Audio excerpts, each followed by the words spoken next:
Bien, hola, ¿qué tal, gente? ¿Cómo están? Espero que se encuentren todos muy bien. Bueno, vamos retomando, sí, nuestra materia Derecho Comercial 1, que forma parte de la carrera de abogacía, que se dicta en la Universidad Católica de Santa Fe en nuestra sede Posadas. Muy bien, ahí estamos visualizando, digamos, el contenido de la clase de hoy, ¿sí? Nos metemos en otro de los principales tipos societarios que están previstos en la Ley General de Sociedades, ¿sí? Justamente 19.550. ¿Está? Hablamos de la sociedad de responsabilidad limitada, ¿sí? Que está prevista propiamente en el articulado de la propia ley a partir del artículo 146 hasta el artículo 162 de la misma. ¿Estamos? Así que bueno, vamos a empezar a desarrollar, ¿sí? Lo referente a este tipo societario, que como ya dije varias veces, digamos, y lo venimos sosteniendo en nuestras clases de este cuatrimestre, la SRL junto con la SA, ¿sí? Son de los tipos societarios más utilizados, ¿sí? En el mundo empresarial, en el mundo económico. ¿Está? Desde el año 2017 hizo su entrada, digamos, su presencia en las SAS, Sociedades por Acciones Simplificadas, que han tomado, digamos, una importante trascendencia, ¿sí? Desde aquella fecha a la presente. ¿Estamos? Bien, entonces vamos a meternos de lleno en el análisis de este tipo societario sin pérdida de mayor tiempo. ¿Estamos? Bien, vamos entonces al análisis de la Ley General de Sociedades. ¿Sí? Hablamos de la Ley 19.550. ¿Sí? Y ya que estamos de paso, evacuamos algunas dudas o consultas que habían habido con respecto a la temática propia del parcial, ¿sí? No solo para el parcial, sino, digamos, para la vida de estudiantes o profesionales. En definitiva, no nos olvidemos que el concepto de sociedad, ¿sí? Está previsto en la propia ley 19.550 en su artículo 1, ¿está? Que fue modificado por la ley 26.994. ¿Sí? ¿Por qué fue modificado? Porque anteriormente, eh, en la disposición del artículo 1 de la ley por entonces de sociedades comerciales, había una naturaleza, digamos, de fondo contractual. ¿Sí? Puesto que se exigía la presencia de dos o más personas. ¿Sí? Como sabemos ahora, con esta posibilidad de constituir de manera unipersonal, en concreto el tipo societario SAU, ¿sí? La SAU, Sociedad Anónima Unipersonal, entonces el concepto ha cambiado, ¿sí? Y encontramos en el artículo 1 de la referida ley entonces que habrá sociedad si una o más personas en forma organizada, conforme a uno de los tipos previstos en esta ley, se obligan a realizar aportes para aplicarlos a la producción o intercambio de bienes o servicios, participando de los beneficios y soportando las pérdidas. La sociedad unipersonal solo se podrá constituir como sociedad anónima, lo que habíamos dicho. Y finalmente, en cierta manera, una prohibición, sí, o incapacidad de derecho, puesto que la sociedad unipersonal no puede constituirse por una sociedad unipersonal. ¿Está? Eventualmente deberá ser constituida o por personas humanas, ¿sí? Que en definitiva es como que van a recurrir a una técnica de fraccionamiento patrimonial, o podrá ser constituida por otros tipos societarios, ¿sí? Inclusive por otra sociedad anónima, pero deberá revestir necesariamente carácter pluripersonal. ¿Está? En todo caso, si se constituye en una sociedad anónima unipersonal, con parte de los bienes que la integran, lo cual sería en definitiva como una técnica o mecanismo de escisión societaria, no podrá ser por parte de una sociedad anónima unipersonal. Entonces, no se olviden, ¿sí? Artículo 1 de la ley 19.550, allí está el concepto ya de sociedad. Mutamos de esa naturaleza contractual, en definitiva, a una naturaleza, digamos, extracontractual en el sentido de que hablamos de acto jurídico primigenio, ¿sí? Originario, que puede, digamos, dar origen a una sociedad, ¿sí? Sea esta uni o plurilateral. ¿Está? Y siempre, digamos, bajo esta pauta de que él o los constituyentes, los fundadores en definitiva adopten alguno de los tipos previstos en la ley. ¿Sí? ¿Para qué? Para realizar aportes, ¿sí? Y esta nota, digamos, de mercado, ¿sí? De aplicarlo a la producción e intercambio de bienes o servicios. ¿Sí? Ahí, digamos, viene la pauta o noción económica de factores de la producción. Participando de beneficios y soportando las pérdidas. ¿Está? Y cuando nos metemos en el análisis de soportando las pérdidas, es todo lo que ya hablamos en aquellas clases segunda y tercera acerca de la responsabilidad de los socios, ¿sí?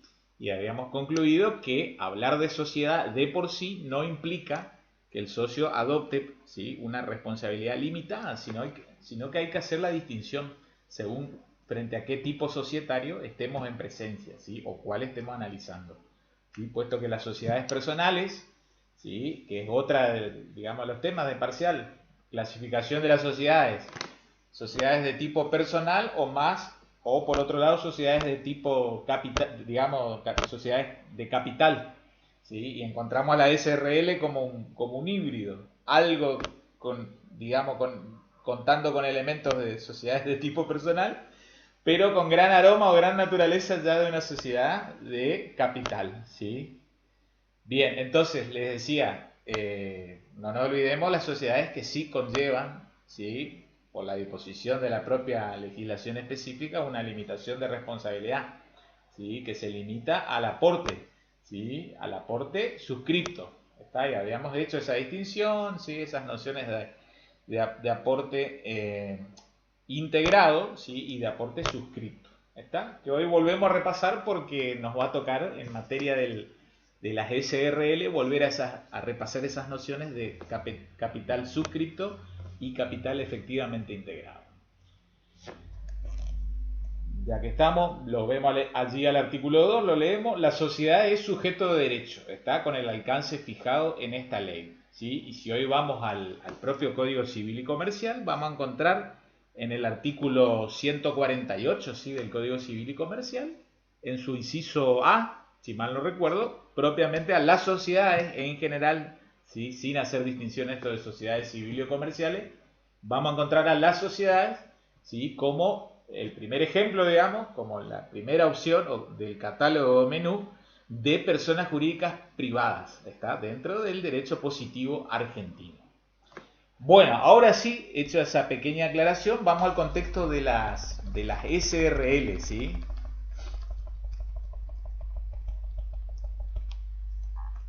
Empezamos a divisar, a visualizar la normativa propia de SRL a partir del artículo 146 de la Ley General de Sociedades.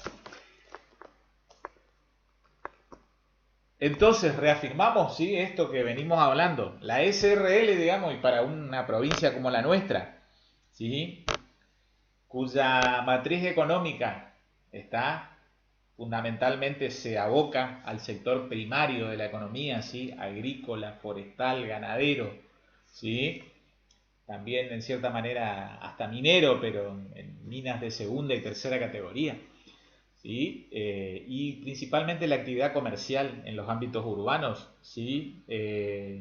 La inmensa mayoría de emprendimientos en la provincia de Misiones adoptan el tipo societario SRL, ¿está?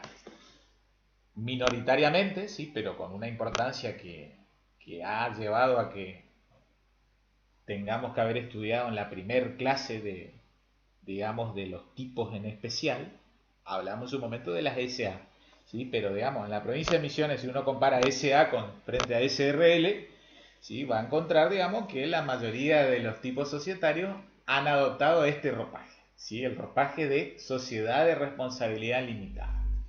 Entonces, pasemos a desandar las placas, ¿sí?, y con ello el desarrollo de la clase de hoy. Las mismas preguntas nos planteamos que nos planteamos en su momento para sociedad anónima, ¿sí? ¿Sí? Como para ir haciendo este comparativo, ¿sí?, en los distintos tipos societarios, en las cuestiones fundamentales, para que uno tenga siempre muy a mano, muy en claro, ¿sí? Y entonces uno tiene la pauta de diferenciación, ¿sí?, el criterio diferencial de una sociedad de otra sociedad. Entonces, primer pregunta, ¿cómo se constituyen? Acá no nos confundamos con la segunda pregunta que tiene que ver con la forma del acto constitutivo. Cuando hacemos alusión a la pregunta o el interrogante de cómo se constituyen, la pregunta, digamos, nos canaliza a las, digamos, posibles respuestas que tengan que ver con lo siguiente. Si estamos en presencia de un acto constitutivo único, ¿sí? O por acto único, se constituye por acto único, o por el denominado sistema de suscripción pública, ¿sí? Que es escalonado, ¿sí? Y procedimental. ¿Se acuerdan que, digamos, el modelo de suscripción pública, ¿sí? Que está, digamos, establecido, ¿sí? Que está regulado para las sociedades anónimas, ¿sí? Decíamos, estos mega emprendimientos, ¿sí? Societarios, cuando ya esos socios fundadores, si bien carecen ab initio, en el inicio, en el origen del capital suficiente, ¿sí? Como para hacer una constitución por acto único, obtienen, ¿sí? Fondos frescos a partir, digamos, de un mercado de capitales, ¿sí? Propiamente hablando de la República Argentina, del Merval, ¿sí? O el Merval, está, y entonces obtienen fondos frescos, ¿sí? Como captación del ahorro de los particulares, y ellos le entregan a cambio, ¿sí? En ese contrato denominado de suscripción de acciones, le entregan acciones, ¿sí? A los titulares, ¿está? Y después los titulares en todo caso revendían en un mercado accionario, ¿sí? O un mercado secundario, ¿está? Como si fuera, o casi como si fuera una reventa de la acción, ¿está? Entonces, haciendo el rápido comparativo, la SA, dos alternativas, por acto único o por suscripción pública. En cambio, la SRL, ¿sí? No tiene esta alternativa de suscripción pública. ¿Está? Entonces, el modo de constitución será por acto único. ¿Está? Muy sencillo, ¿sí? No hay, digamos, ninguna norma expresa que al respecto, más allá de la denominación genérica que efectúan los artículos 10 y 11 de la Ley General de Sociedades. La cuestión es que la respuesta es ¿cómo se constituyen? Por acto único. ¿Está? Las SRL por acto único. Vamos a al segundo interrogante. ¿Cuál es la forma del acto constitutivo? ¿Está?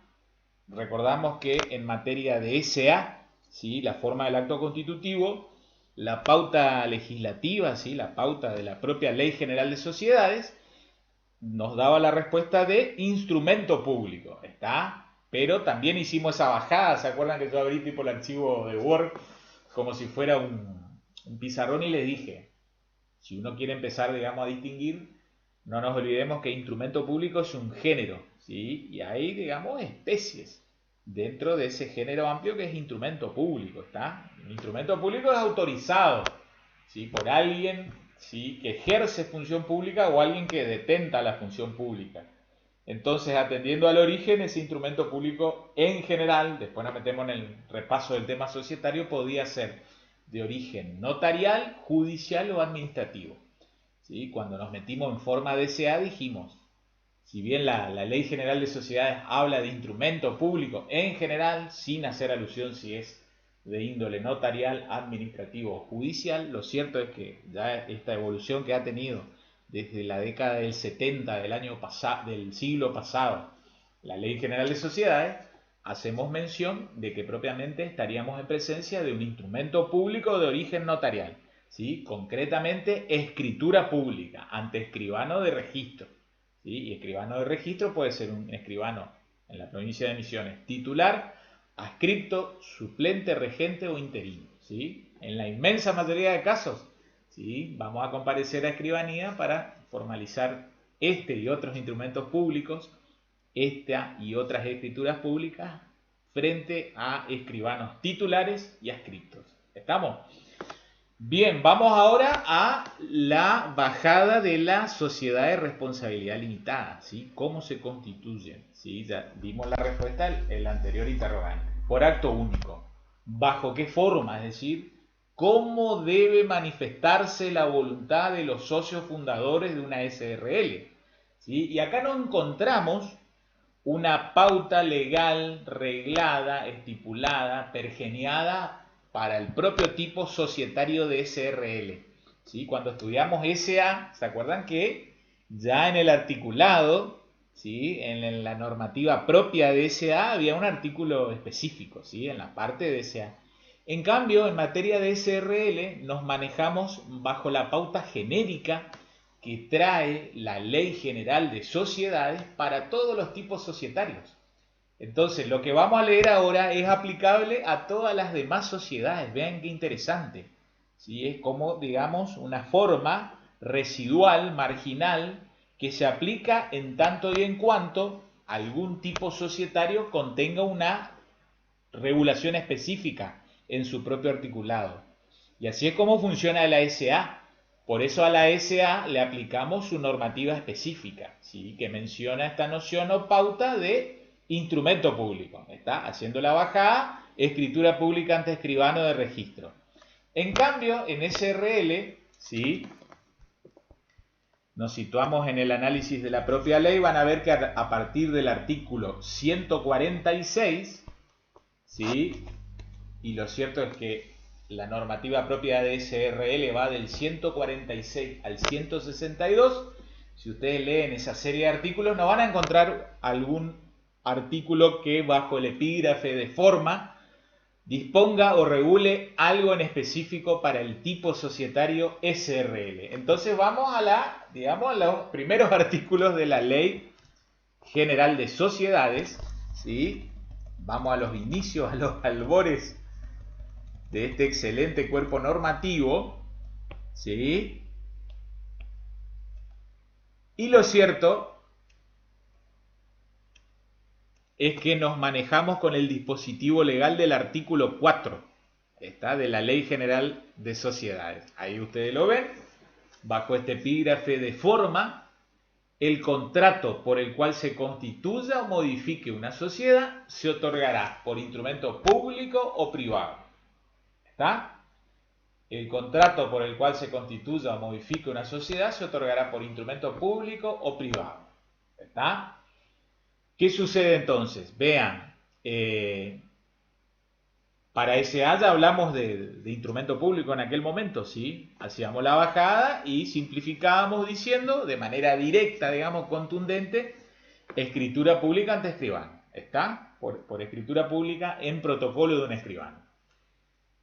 ¿A qué hacemos mención con esta segunda alternativa de que también entonces una SRL, aparte de poder constituirse por SRL, lo cual les cuento es rarísimo, uno rara vez ve una SRL constituida por escritura pública, ¿sí? Lo habitual es que uno se encuentre con el instrumento privado, ¿sí? ¿Qué es un instrumento privado?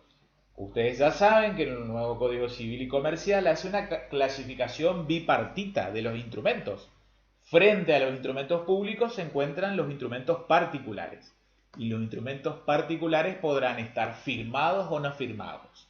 Si están firmados, son propiamente los instrumentos privados. Entonces, ¿qué es un instrumento privado? Un instrumento particular firmado. Firmado por las partes, en este caso firmado por los socios. ¿Está? ¿Qué es lo que sucede? Vean lo que sucede con lo dispuesto por el dispositivo del artículo 5, segundo párrafo, ¿sí? O sea que estamos, lo leemos entero al artículo 5 que va a mencionar todo lo referido a la inscripción, ¿sí? De ese instrumento o acto constitutivo en el registro público. Lo que antes era el RPC, Registro Público de Comercio, hoy la Ley General de Sociedades, si bien no lo ha hecho en todo su articulado, ¿sí? En los artículos más importantes se ha, digamos, sustituido la locución Registro Público de Comercio por la de Registro Público. Vean, el acto constitutivo, su modificación y el reglamento, si lo hubiese, se inscribirán en el Registro Público del domicilio social. ¿Sí? ¿Se acuerdan que hablábamos la clase anterior y distinguimos entre domicilio legal o social, ¿sí? Y sede social? Domicilio legal o social como equivalente a jurisdicción, ciudad de Posadas, ciudad de Resistencia, ciudad de Puerto Iguazú, ¿sí? Ciudad de Rosario. En cambio, sede social era una dirección en concreto. Avenida Rademacher 3943, ¿sí? Avenida Roque Pérez 1917. ¿Está? Entonces, vean, así es como funciona, ¿sí? Ese domicilio social, ¿sí? En definitiva va a determinar la competencia del registro público local. ¿Está? incluyendo la dirección donde se instalan a los fines del artículo 11, inciso segundo. Vean, la inscripción se dispondrá previa ratificación de los otorgantes, excepto cuando se extienda por instrumento público o las firmas sean autenticadas por escribano público u otro funcionario competente, ¿sí? Entonces, vamos, digamos, pasando en limpio. Posibilidad de, digamos, cuáles son las alternativas, las posibilidades en materia de forma de la SRL, ¿sí? ¿Cuál es la forma del acto constitutivo? O por instrumento público, concretamente escritura pública ante escribano público, o por instrumento privado, ¿sí? Si prestamos atención, la pauta genérica, ¿sí?, del artículo 4, ¿sí?, únicamente habla de instrumento privado a secas, ¿sí? Sin embargo, para evitar ese trámite de previa ratificación de los otorgantes, que serían los socios fundadores de la SRL, supongan esos 3 socios fundadores de la SRL, conviene ya que entonces, si es instrumento privado, ¿sí?, instrumento firmado por las partes, por los socios fundadores de la SRL, certifiquen su firma por ante escribano público, ¿está? Y así toda la normativa ya lo disponía. Les cuento que el registro público, que antes se denominaba RPC, Registro Público de Comercio, funcionaba en órbita del Juzgado Civil y Comercial número 1 de la primera circunscripción con asiento en Posadas. ¿Está? ¿Qué pasó este año? En junio de este año, el registro público, que esa es la locución propia que utiliza el nuevo Código Civil y Comercial desde el año 2015, como también la propia Ley General de Sociedades ahora, se ha unificado con otro organismo estatal, ¿sí?, que controla, digamos, que ejerce el contralor tanto inicial como durante la vida de otros entes jurídicos, de otras personas jurídicas, como son las asociaciones civiles y las fundaciones, ¿sí? Este otro órgano del Estado, pero que estaba en otro poder, ¿sí?, de hecho está en otro, bajo la jerarquía u organigrama de otro poder del Estado, que es el poder ejecutivo. Estoy hablando concretamente de la dirección de personas jurídicas. ¿Está? Entonces, sacando en limpio, estaba la dirección de personas jurídicas en órbita del Poder Ejecutivo, que controlaba a las asociaciones y fundaciones. Y por otro lado teníamos el registro público, antes registro público de comercio, ahora registro público, que dependía del Poder Judicial, ¿sí?, puesto que compartía el espacio físico y parte del personal con el, digamos, con el Juzgado Civil y Comercial número 1.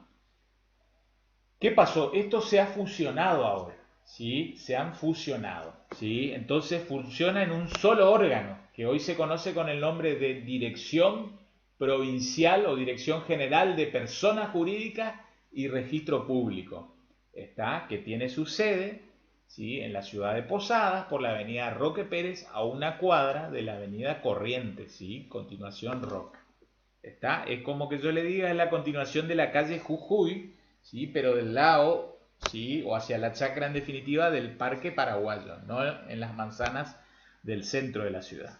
Allí, en esa dirección de Roque González, de Avenida Roque Pérez o Guaycurari, funciona, vuelvo a reiterar, la Dirección General de Personas Jurídicas, ¿sí?, y Registro Público.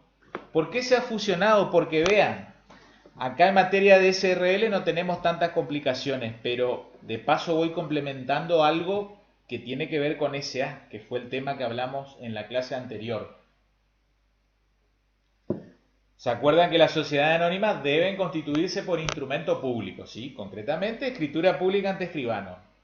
¿A dónde se debía llevar ese instrumento público? Antes que presentarlo en el registro público, ¿sí?, para la inscripción propiamente de esta que habla el artículo 5, a las sociedades anónimas, en definitiva a cualquier sociedad por acciones, por lo cual también quedaría comprendida la sociedad comandita por acciones, ¿sí? Pero volviendo al tema, la sociedad anónima primero había que llevarla a la dirección de personas jurídicas, que antes estaba en otro lugar físico, y obtener la llamada conformidad administrativa. ¿Sí? Había una disposición por parte del director de personas jurídicas que terminaba otorgando la conformidad administrativa. y luego recién continuaba ese trámite inscriptorio, ¿sí? Y había que llevar, vuelvo a reiterar, a continuación de la DPJ había que llevarlo al Registro Público de Comercio. ¿Qué pasó ahora? Se ha fusionado todo. Estoy hablando para el caso de Misiones, ¿sí? En la ciudad de Buenos Aires, por ejemplo, esto ya funciona así hace más de 30 años, digamos, en un órgano estatal que se denomina la IGJ, Inspección General de Justicia. En nuestra provincia, esta fusión, digamos, este acortamiento de trámites, se ha puesto en marcha, se ha puesto en vigor a partir del mes de junio de este año. ¿Sí? Se había sancionado una ley modificatoria, ¿sí? de las competencias, en definitiva, de cada uno de estos órganos en la legislatura de nuestra provincia de Misiones el año pasado. Volviendo al tema, entonces no se olviden, ya hacemos otro comparativo entre SA y SRL. La SA debe pasar por ese doble filtro, ¿sí? De obtener conformidad administrativa ante la DPJ y a su vez la inscripción en el registro público. ¿Qué pasa ahora? Está todo en un solo lugar físico. Es como que uno lleva, digamos, el expediente y luego es un tráfico, digamos, interno, ¿sí? Pasa de una oficina a la otra. En cambio, antes había que ir a había que ir primero al Poder Ejecutivo, la Dirección de Personas Jurídicas tenía su propia dirección, luego obtener la conformidad administrativa e irnos al Poder Judicial para presentarlo en órbita del Juzgado Civil y Comercial 1 para la inscripción de la sociedad anónima. Eso es sociedad anónima. En cambio, en materia de SRL es mucho más sencillo, ¿sí? Puesto que la SRL no requiere conformidad administrativa para su funcionamiento. No requiere, digamos, esa conformidad de la DPJ. Entonces, la sociedad de responsabilidad limitada, la SRL, tan solo requiere de registración, de inscripción ante el registro público. Entonces, ¿qué es lo que les quería decir? ¿Cómo se constituye bajo qué forma la SRL? O por escritura ante escribano o por instrumento privado, pero los socios fundadores de esa SRL deben estampar su firma, ¿sí? Ante el propio escribano para que certifique su firma, ¿sí? El escribano da fe de que eso sucede. Vean, los ilustro un poquitito como para que tengan una idea muy aproximada acerca de en qué consiste una certificación de firmas, ¿sí? De una manera muy básica, les cuento, ya que tengo material, puesto que yo enseño también en notariado, ¿sí? Algo habíamos hablado la clase anterior, no la clase anterior, el año pasado, si alguno de ustedes tuvo la posibilidad de asistir al ciclo de charlas del Instituto Privado de Derecho Santos Mártires, ¿sí? En su momento algo habíamos hecho algunas reflexiones en aquellas conferencias y charlas, ¿sí?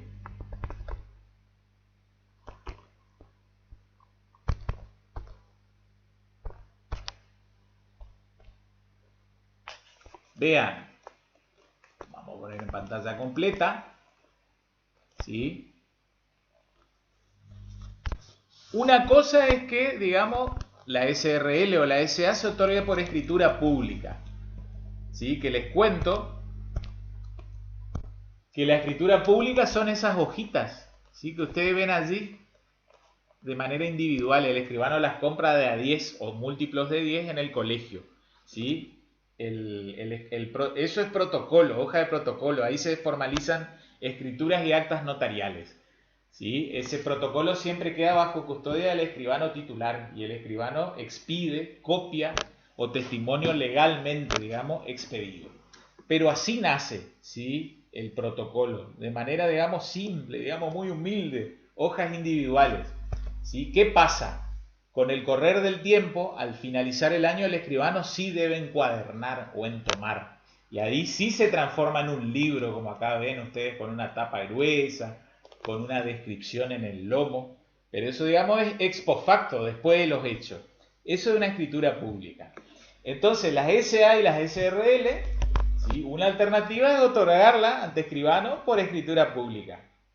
Y la SA, digamos, es la única alternativa que tiene. En cambio, ¿qué sucede? En materia de de SRL también se puede constituir por instrumento privado. Y allí viene el requisito adicional, con firma certificada. ¿Está? Y ahí es que yo les cuento, sí, lo contaba el año pasado en la charla que dimos ahí en el salón, en el aula 1.1, de nuestra querida facultad y que tanto extrañamos de no dar clase presencial, que cuando uno certifica firma se encuentra en presencia de una triada, ¿sí? O trilogía documental, porque hay tres elementos. Acá ustedes ven un libro marrón, ¿sí? Un libro marrón que se llama libro de certificación de firmas. Luego el instrumento en el cual se insertan las firmas y finalmente una hoja verde que los escribanos también lo compramos por ante el Colegio de Escribanos de nuestra provincia de Misiones, ¿sí? Colegio notarial.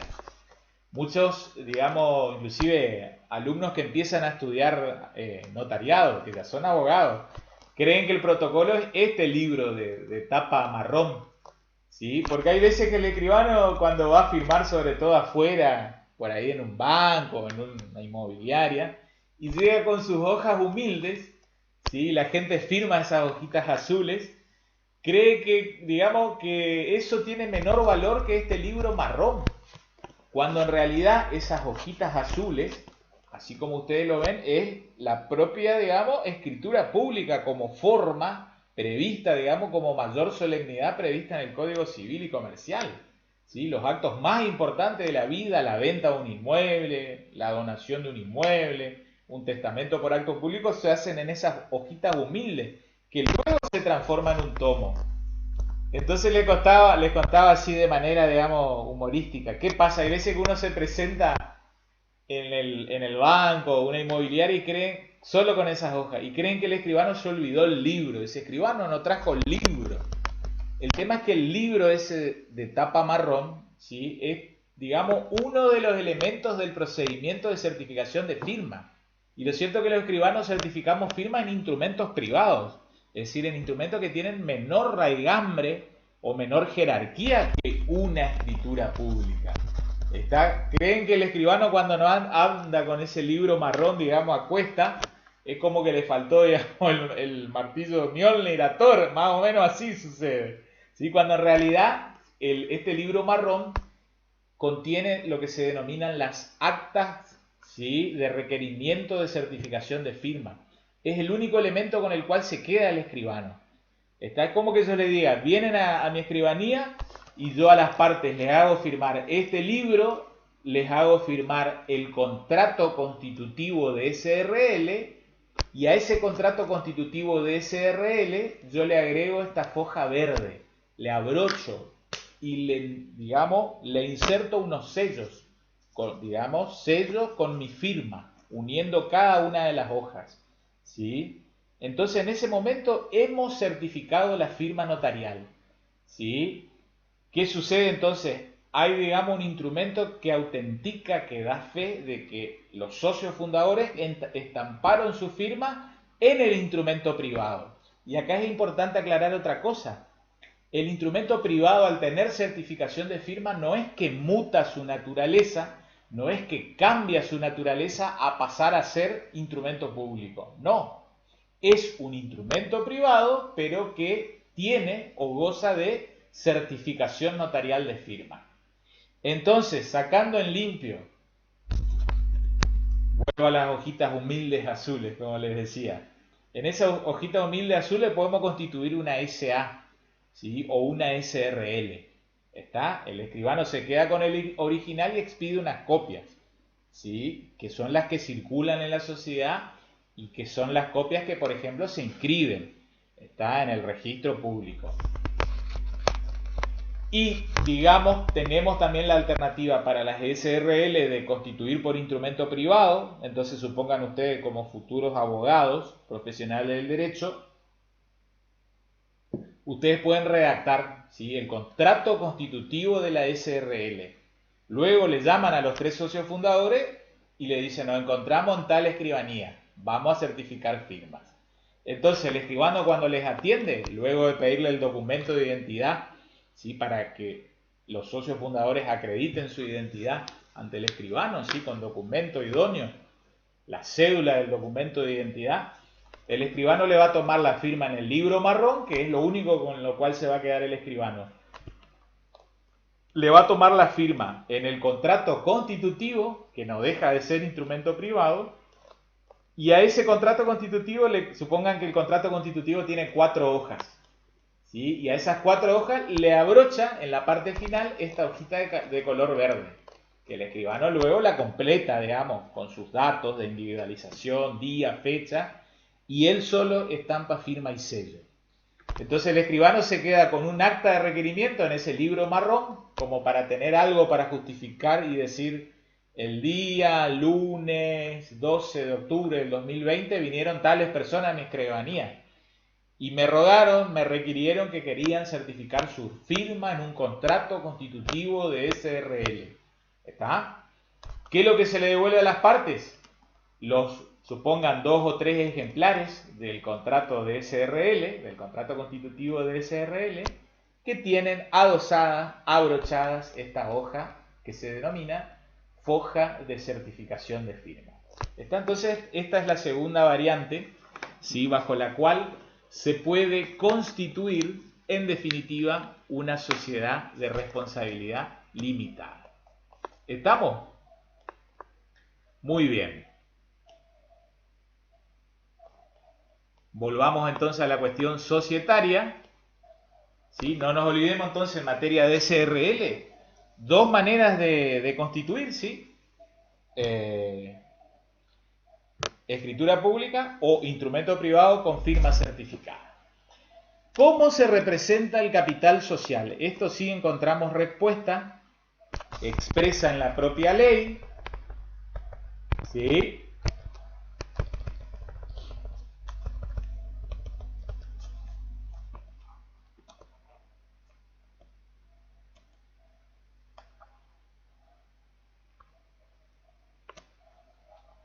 Artículo 146. ¿Se acuerdan que en materia de SA el capital se representa por acciones en las SA? En cambio, en las SRL hablamos de cuotas, ¿sí? Cuotas sociales. Las cuotas sociales indican el límite, la extensión de los derechos económicos, ¿sí?, y políticos del socio.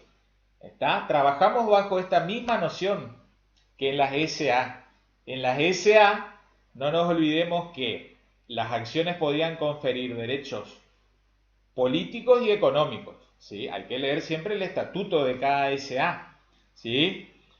¿Por qué derechos políticos? Porque podía otorgar voz y voto para participar en la asamblea de accionistas o asamblea de socios. ¿Y por qué derecho económico? Porque generan el derecho a participar en las ganancias, ¿sí?, luego de aprobado el correspondiente ejercicio societario.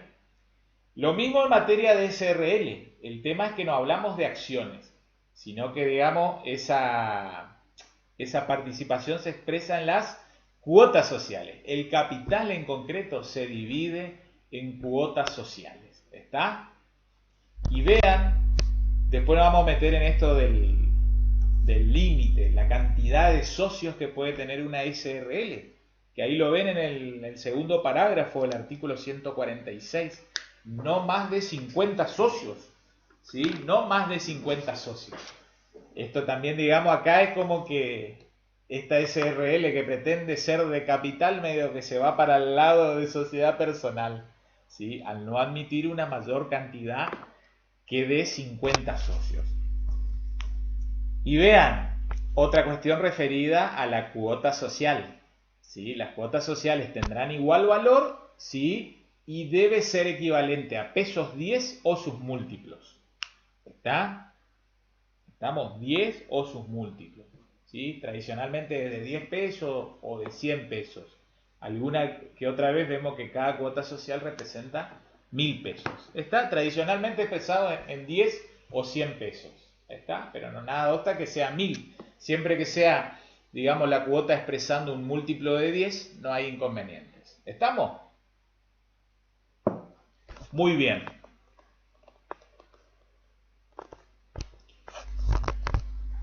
Entonces, ¿cómo se representa el capital social? Se expresa en cuotas sociales, ¿sí? Va a ser, digamos, la unidad, digamos, ese haz de derechos que va a contener derechos políticos y económicos. ¿Está? Vamos al siguiente interrogante. ¿Sí? ¿Cuál es la responsabilidad que adquiere el socio? ¿Está? Y acá vamos a una respuesta concreta. Estamos en presencia de otro de los tipos societarios cuya, digamos, conformación, ¿sí?, ya sea de manera originaria o devenida, ¿sí?, porque puede ser que queremos analizar, digamos, el estatuto o el estatus jurídico del socio fundador o de algún otro socio que se incorpora más adelante a la sociedad. ¿Cómo se incorpora? A través de un contrato que se denomina cesión de cuotas sociales. ¿Sí? Y en el contrato de cesión de cuotas sociales, ¿quiénes son las partes? El cedente y el cesionario. El cedente era el que ya formaba parte de la sociedad, ¿sí? Y él transfiere sus cuotas sociales al cesionario. Entonces el cesionario se incorpora, ¿sí?, a la lógica societaria de esa SRL. En uno y otro caso, ¿cuál es la responsabilidad que adquiere? Responsabilidad limitada. ¿Sí? ¿Limitada a qué? Al aporte suscripto. ¿Está? Y acá es que entonces empezamos a trabajar con estas mismas nociones que analizamos, ¿sí?, en materia de sociedad anónima. ¿Sí? Cuando empezamos a poner en paralelo las nociones de capital suscripto y capital integrado. ¿Sí? Y con estas cuestiones referidas en los siguientes términos: si el capital es dinerario o si es en especie. ¿Sí? Cuando es en especie es porque hay, digamos, el aporte de un bien en concreto. ¿Sí? Y acá no nos debemos olvidar una pauta general de qué bienes se pueden aportar, ¿sí?, cuando son en especie, ¿sí?, cuando son no dinerarios. Ahí tenemos que recordar siempre la pauta del artículo, ¿sí?,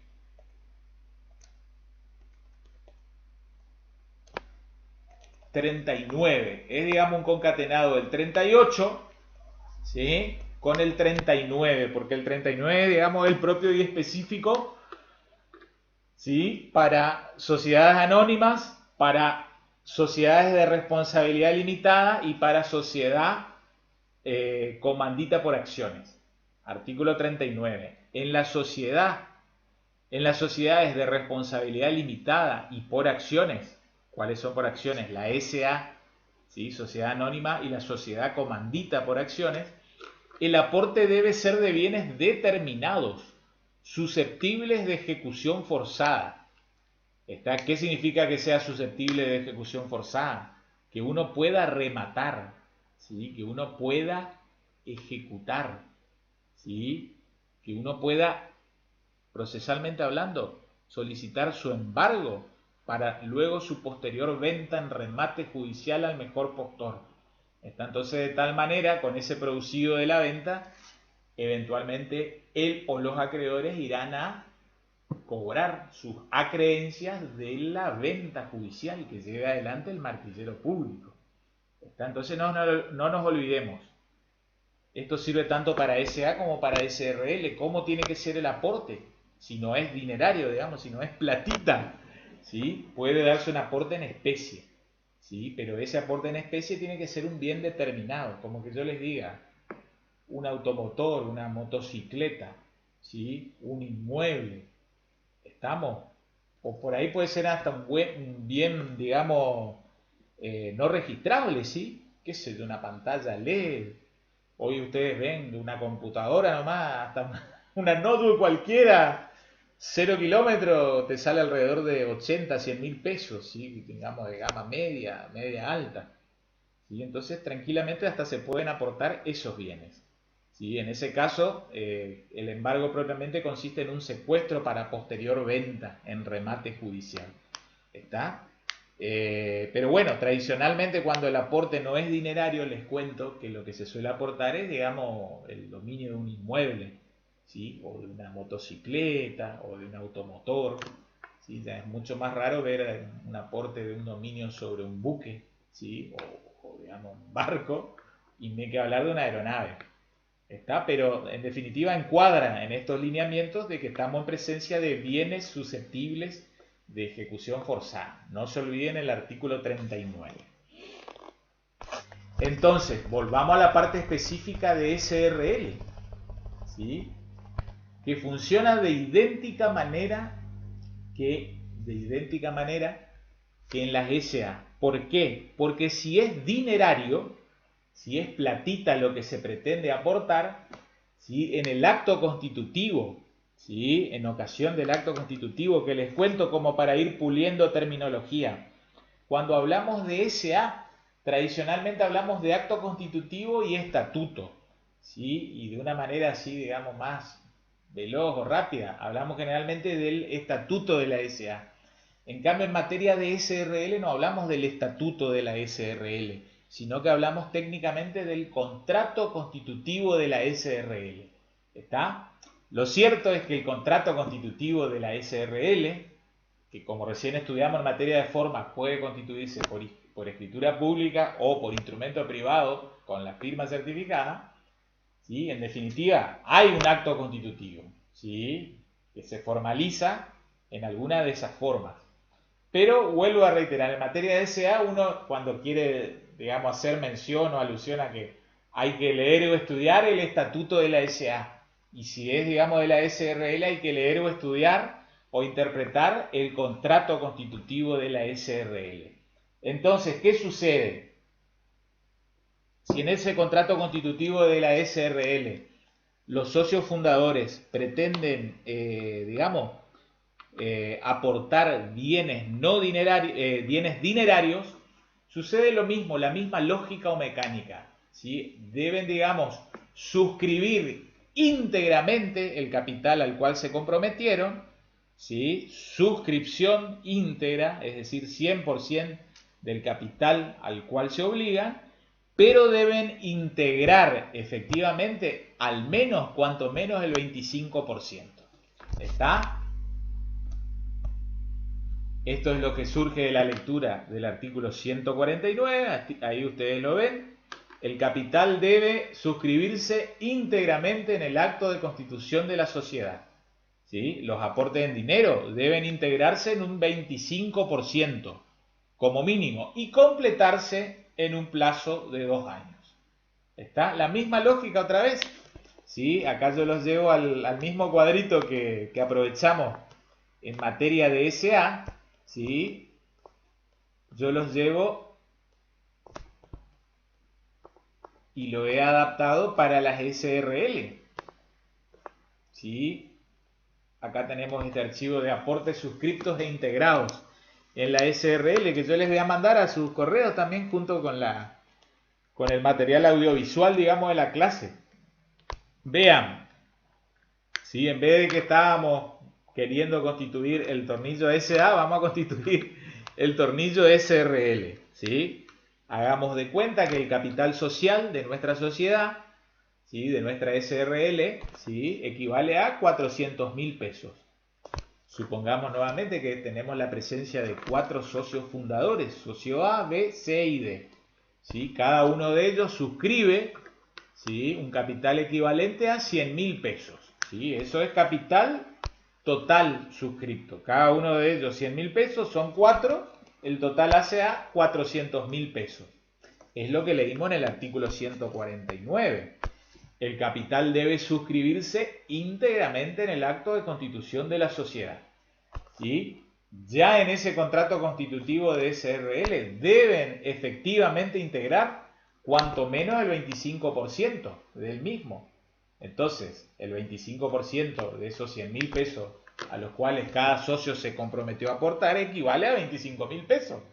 ¿Está? Son 4 socios, 4 por 25.000, ¿sí? El capital efectivamente integrado, ¿sí? Equivale a 100.000 pesos.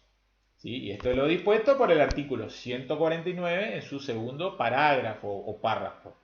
Los aportes en dinero deben integrarse en un 25% como mínimo.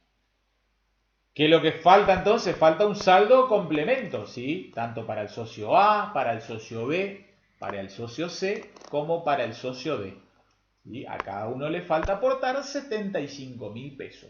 es decir, el 75% restante. Y para ello, entonces leemos el artículo 149, segundo párrafo, parte final, tienen para completarlo un plazo de 2 años, lo mismo que en materia de sociedad anónima. ¿Estamos? ¿Se entiende? Muy bien. Finalmente, ¿sí? Vamos a la lógica de los aportes en especie, ¿sí? Que sucede lo mismo que en materia de SA. No me acuerdo si lo hemos mencionado en el video anterior, pero en SA y en SRL, si el aporte es en especie, ¿sí? Debe ser integrado totalmente. ¿Está? Entonces, si eran, supongamos, un bien o bienes, digamos para la variante cuando sean varios bienes, que equivalen a tantos pesos, todos ellos deben ser integrados. ¿Qué significa que deben ser integrados? Que deben ser transmitidos a la sociedad, en este caso a la SRL. Y ahí, digamos, cuál es la forma de transmisión de cada bien, dependerá de la naturaleza jurídica de cada bien. Si es un inmueble, ¿sí? No se puede transmitir por boleto de compraventa. Hay que celebrar una escritura pública de transferencia de dominio, ¿sí? En concepto de aporte societario. Y como es un inmueble, tiene vocación registral y deberá inscribirse en el registro de la propiedad inmueble, ¿sí? Y así lo mismo, si es un automotor, va a haber que inscribirlo en el registro seccional de la Dirección Nacional de Registro de la Propiedad Automotor, ¿sí? Lo mismo si fuere buque o aeronave. Y si son, digamos, cosas no registrables, bueno, bastaría que al menos se le haga entrega, ¿sí? O que se lleve al lugar en donde va a funcionar la sede social de la SRL. ¿Está? Pero debe ser íntegro, ¿sí? Totalmente. Cuando es aporte en especie, aporte total, aporte íntegro. ¿Estamos? Muy bien.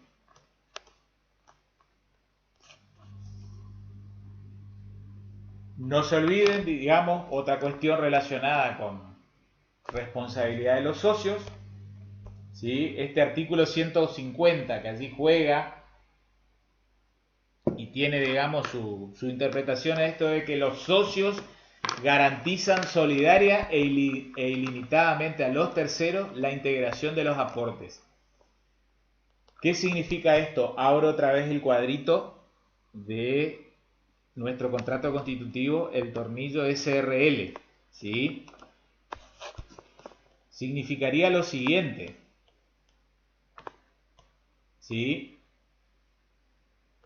Que hasta que en esos 2 años terminen de completar o integrar, ¿sí? Eventualmente cualquiera de los socios frente a terceros es que garantiza en los términos que dice el artículo 150, ¿sí? Socio A, socio B, socio C o socio D, ¿sí? Garantiza de manera solidaria e ilimitada que los demás integren efectivamente los aportes. ¿Por qué, digamos, frente a tercero? Porque el tercero tiene, digamos, una cifra de capital social como garantía común de sus acreencias. Entonces, si no fueron esos aportes efectivamente integrados y hay un socio que no lo está aportando, ¿sí? Ese tercero acreedor luego puede ir de manera solidaria e ilimitada a reclamar de los demás socios, ¿sí? Es como que yo les diga, vean aquí, supongamos que los socios B, C y D en esos 2 años que tienen desde el contrato constitutivo terminan de integrar, ¿sí? Pero el socio A no, entonces como que está faltando que se integren 75.000 pesos al capital social. Es como que ese capital social estaría constituido, si el socio A no integra, por 325.000 pesos. Sin embargo, digamos, la cifra de garantía para acreedores terceros de afuera era 400.000. Entonces, si ellos tienen que cobrarse, ya estamos hablando de un centro de imputación diferenciada, de una persona jurídica que tiene como atributo de la personalidad su propio patrimonio, resulta ser que le está faltando 75.000 pesos, que el socio A no lo está aportando. ¿Está? Entonces podrían dirigirse o bien contra el socio A, ¿sí? Contra otros bienes personales de ese socio A, o también contra otros bienes personales de los demás socios, B, C o D. Entonces, ojo cuando no se termina de integrar en ese lapso de 2 años los capitales o los aportes suscriptos, ¿sí? Hay que terminarlos de integrar, porque si no ahí es como que dejamos abierta la tranquera para que un acreedor se meta en los patrimonios personales de los socios. Y ven que es, digamos, fuerte la responsabilidad, ¿sí? Que establece el artículo 150, ¿sí? Puesto que es una responsabilidad solidaria, está, es decir, ese acreedor podría ir a reclamar toda la deuda que le deben a él contra los patrimonios personales de los socios, ¿sí? E inclusive ilimitadamente, ¿sí? Porque van más allá del aporte al cual ellos se comprometieron, es decir, al aporte suscripto. ¿Está? Entonces, ojo con ese temita cuando no se termina de integrar. Otra cosita que repaso, en lo mismo que en materia de SA, que es lo que es integrar en dinero. ¿Sí? No se olviden, es hacer un depósito en el banco de depósitos oficiales, en el Banco Nación. ¿Sí? Es ir a hacer el depósito de 25.000 pesos y a los 3-4 días retirarlos. ¿Sí? Es como mostrar las cartas, como diciendo, mirá, yo tengo 25.000 pesos. Por eso hice efectivamente el depósito oficial. Y eso va a ser uno de los requisitos que uno tiene que acreditar en el trámite inscriptorio frente al registro público. ¿Está? Puesto que va a ser, digamos, un requisito sine qua non, digamos, previo a que luego uno pueda publicar los edictos, ¿sí? En el diario de circulación legal, en el boletín oficial de la provincia de Misiones. Muy bien. Excelente, entonces. Vayamos ahora, ¿sí? Lo mismo que en materia de sociedad anónima. Yo les voy a mandar a sus correos, y acá algunos análisis vamos a hacer también, acerca de un modelo de contrato constitutivo, en este caso de SRL, ¿sí? Ahí van a ver, digamos, la parte introductoria, digamos, de estilo, ¿sí? Y las cláusulas van a ver que muchas de ellas son similares al estatuto de la SA, ¿sí? Acá propiamente no hablamos, vuelvo a reiterar, de estatuto, sino de contrato constitutivo de la SRL. ¿Sí? Entonces, por ejemplo, en esa cláusula primera vamos a tener la denominación de la sociedad de responsabilidad limitada. ¿Sí? Después lean que ahí hay ciertas consecuencias jurídicas si es que no se incorpora esa denominación, digamos, la sigla de SRL. Luego en la cláusula segunda también va a tener un domicilio, ¿sí? Domicilio legal como equivalente a competencia o jurisdicción, ¿sí? Esto de la ciudad de... Después por cláusula anexa, ¿sí? O transitoria complementaria se determinará la sede social.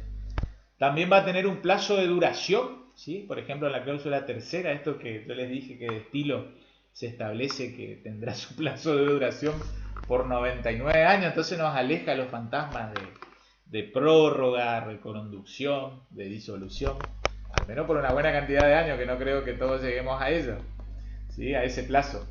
Luego, por ejemplo, en la cláusula cuarta, el objeto, ¿sí? Preciso, determinado. ¿Estamos? Luego el capital social, ¿sí? Ya sabemos que se expresa en cantidad de pesos, ¿sí? También tenemos, digamos, esta cuestión de que hay que indicar, digamos, la cuota social, ¿sí? Cada cuota social equivalente a cuántos pesos, ¿sí? Y acá esto que decíamos, la suscripción del capital se realiza íntegramente en este acto, 100%, y se integra en efectivo en un 25%, ¿está? Al momento de la suscripción de la presente.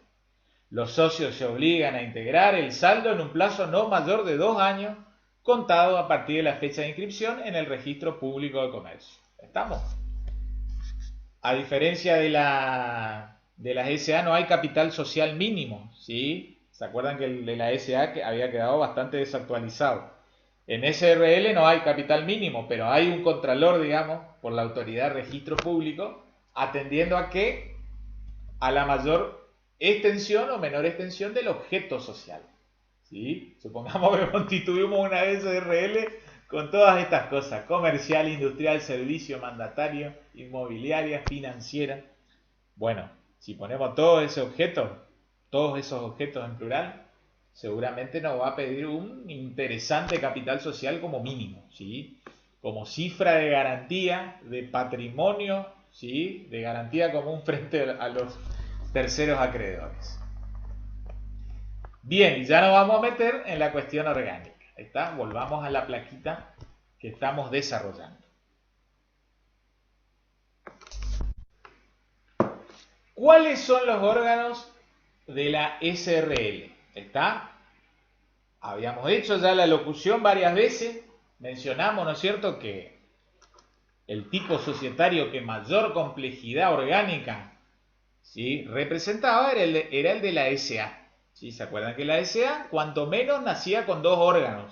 ¿Sí? Asamblea de accionistas o asociados, ¿sí?, el órgano directorio, ¿sí?, que podía ser uni o pluripersonal, y en la persona de su presidente, en su cabeza, se ejercía la función de representación de la persona jurídica. Y después mencionamos los órganos tercero y cuarto: sindicatura y finalmente consejo de vigilancia. ¿Sí? La sindicatura, ¿sí?, de la cual podía llegar a prescindirse en tanto y en cuanto esa sociedad anónima por constituirse, ¿sí?, no llevaba a cabo alguna de las actividades mencionadas en el artículo 299, ¿sí?, o no superaba, por ejemplo, en el 299, inciso segundo, un mínimo de capital social de 50 millones de pesos. ¿Está? O por ahí no constituía una sociedad anónima unipersonal, ¿sí?, o no era prestataria de servicios públicos, o no era una sociedad anónima de ahorro y capitalización, ¿sí?, como esa de los planes de ahorro que ofrecen, digamos, para la adquisición a un 0 kilómetro. Bueno, teníamos también el órgano vigilancia, ¿sí?, esencialmente facultativo, y que cuando existía, no se olviden, y si así estaba previsto en el estatuto, era muy particular el Consejo de Vigilancia, ¿sí?, porque podía estar integrado de 3 a 15 accionistas, y hasta podían llegar a designar directores. Y cuando designaba directores el Consejo de Vigilancia, podían llegar a durar 5 años. 5 ejercicios, perdón, en el cargo los directores. A diferencia de cuando los directores son designados por la Asamblea, podían tener como máximo de duración, ¿sí?, 3 ejercicios. Entonces, aclaramos, la estructura orgánica de la SRL es mucho más sencilla, ¿sí? Básicamente, la inmensa y gran mayoría de SRL nacen con gerencia y con reunión de socios. ¿Está? Vuelvo a reiterar, nacen con gerencia y con reunión de socios. ¿Sí? La gerencia, haciendo el paralelo, es lo que era el directorio en la sociedad anónima, que también podrá ser uni o pluripersonal, y también, como en la SA, pueden ser socios o no socios. ¿Está? Si es unipersonal hablamos de gerente, y si es pluripersonal propiamente de gerencia, ¿sí? Pero ya vamos a ir marcando algunas pequeñas diferencias que hay entre la gerencia en la SRL y el directorio en la sociedad anónima. Lo que en la sociedad anónima era una asamblea de accionistas o de socios, en la SRL propiamente a ese órgano sencillamente se lo denomina reunión de socios. ¿Está? Reunión de socios. No se habla ni se llega a mencionarlo como asamblea. Va a haber algunos casos muy particulares, muy específicos, en los cuales es necesario hablar de asamblea, o en todo caso que esos socios se reúnan en asamblea una vez al año para algunos tipos societarios SRL muy particulares. Pero vamos de a poquito. ¿Estamos? Finalmente, habrá un órgano nuevamente, al igual que en materia de SA, que podrá o no estar, ¿sí? Y estamos haciendo mención a la sindicatura o consejo de vigilancia. ¿Qué pasa? ¿Cuándo deberá estar? Solamente en un supuesto de los previstos en el 299.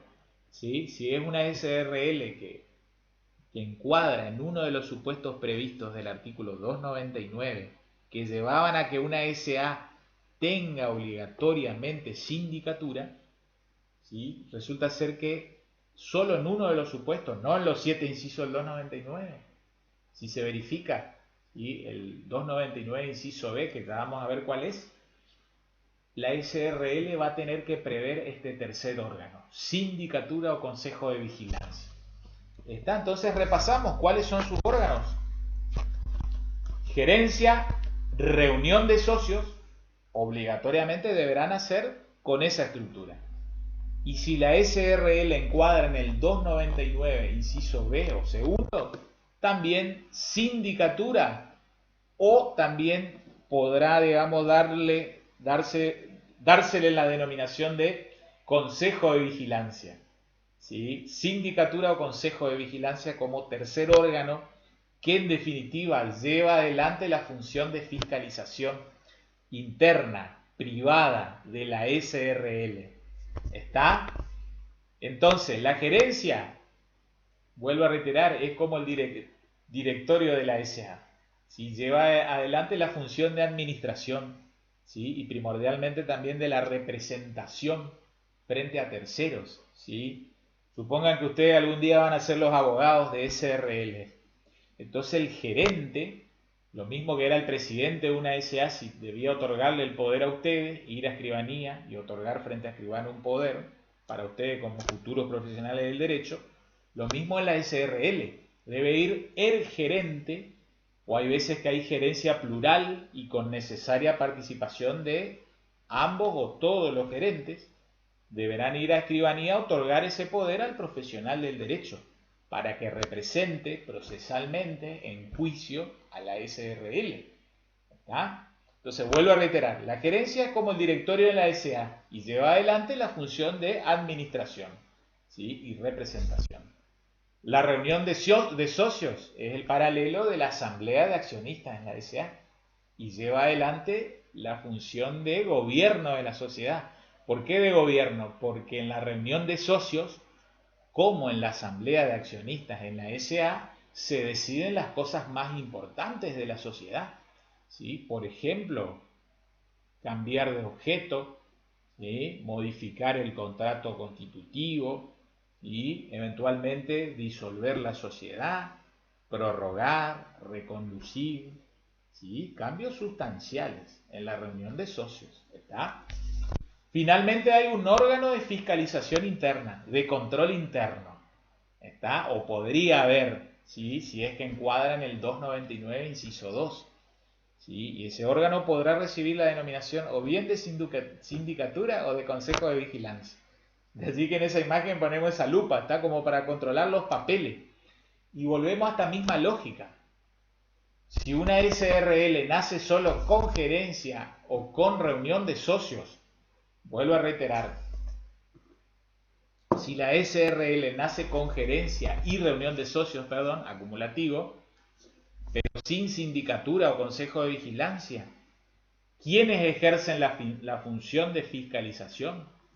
Todos los socios. Entonces, todos y cualquiera de los socios tienen el derecho a peticionar lo establecido por el artículo, no se olviden, ya lo leímos en la clase anterior, 55 de la Ley General de Sociedades. Es decir, el derecho a mirar los libros societarios, ¿sí? A ver, pedir balance, ¿sí? Estado de resultados, ¿sí? A requerir a que se le entregue. ¿Está? Y esto, digamos, es así, porque así lo prevé el artículo 55, cuando no hay un órgano que tiene a su cargo esa específica misión. Entonces, vamos a leer algunos articulitos de cada uno de estos órganos, ¿sí? Y a la par vamos a ir marcando diferencias con la sociedad anónima, ¿sí? Vamos a meternos en el órgano de administración. Vean ahí que hay un parágrafo tercero, ¿sí? Que menciona esto de los órganos sociales, ¿sí? Gerencia, ¿sí? Artículo 157. La administración y representación de la sociedad corresponde a uno o más gerentes, socios o no, designados por tiempo determinado o indeterminado en el contrato constitutivo o posteriormente. Podrá elegirse suplentes para casos de vacancia. ¿Está? Entonces, ojo, porque acá hay gran diferencia. Recién lo habíamos mencionado. El director en el directorio de una SA o bien dura 3 ejercicios, ¿sí? Cuando es electo, ¿sí? Por la asamblea de accionistas. No se olviden que la asamblea de accionistas elige y remueve. Cuando elige, a lo sumo puede durar 3 ejercicios societarios. El director de directorio de una SA. En cambio, el gerente puede ser designado por tiempo indeterminado. Y esto es importante para ustedes como ahora estudiantes y luego futuros abogados. Entonces uno va leyendo los contratos. ¿Sí? Si uno lee Estatuto de SA, uno sabe que tiene que estar, digamos, atento con los ejercicios. ¿Se acuerdan que dijimos cuando uno quiere saber el régimen de representación de la SA, qué libros debe pedir? Probablemente el libro, sí, de asambleas de accionistas. Entonces uno va a saber, por ejemplo, cuándo fue electo por la asamblea de accionistas. Primer libro, en alguna folio o foja de ese libro va a estar el acta de asamblea. Entonces hay que ver si no fue hace más de 3 años o 3 ejercicios. Y después había que pedir el libro de reunión de actas de reunión de directorio, porque probablemente en esa inmediata reunión de directorio posterior a la asamblea que eligió una determinada cantidad de directores, se haya celebrado lo que se conoce como la reunión de distribución de cargos. Entonces uno lee ese segundo libro de actas de directorio, ¿sí? Y supongamos entre esos 5 directores, uno es electo como presidente del directorio.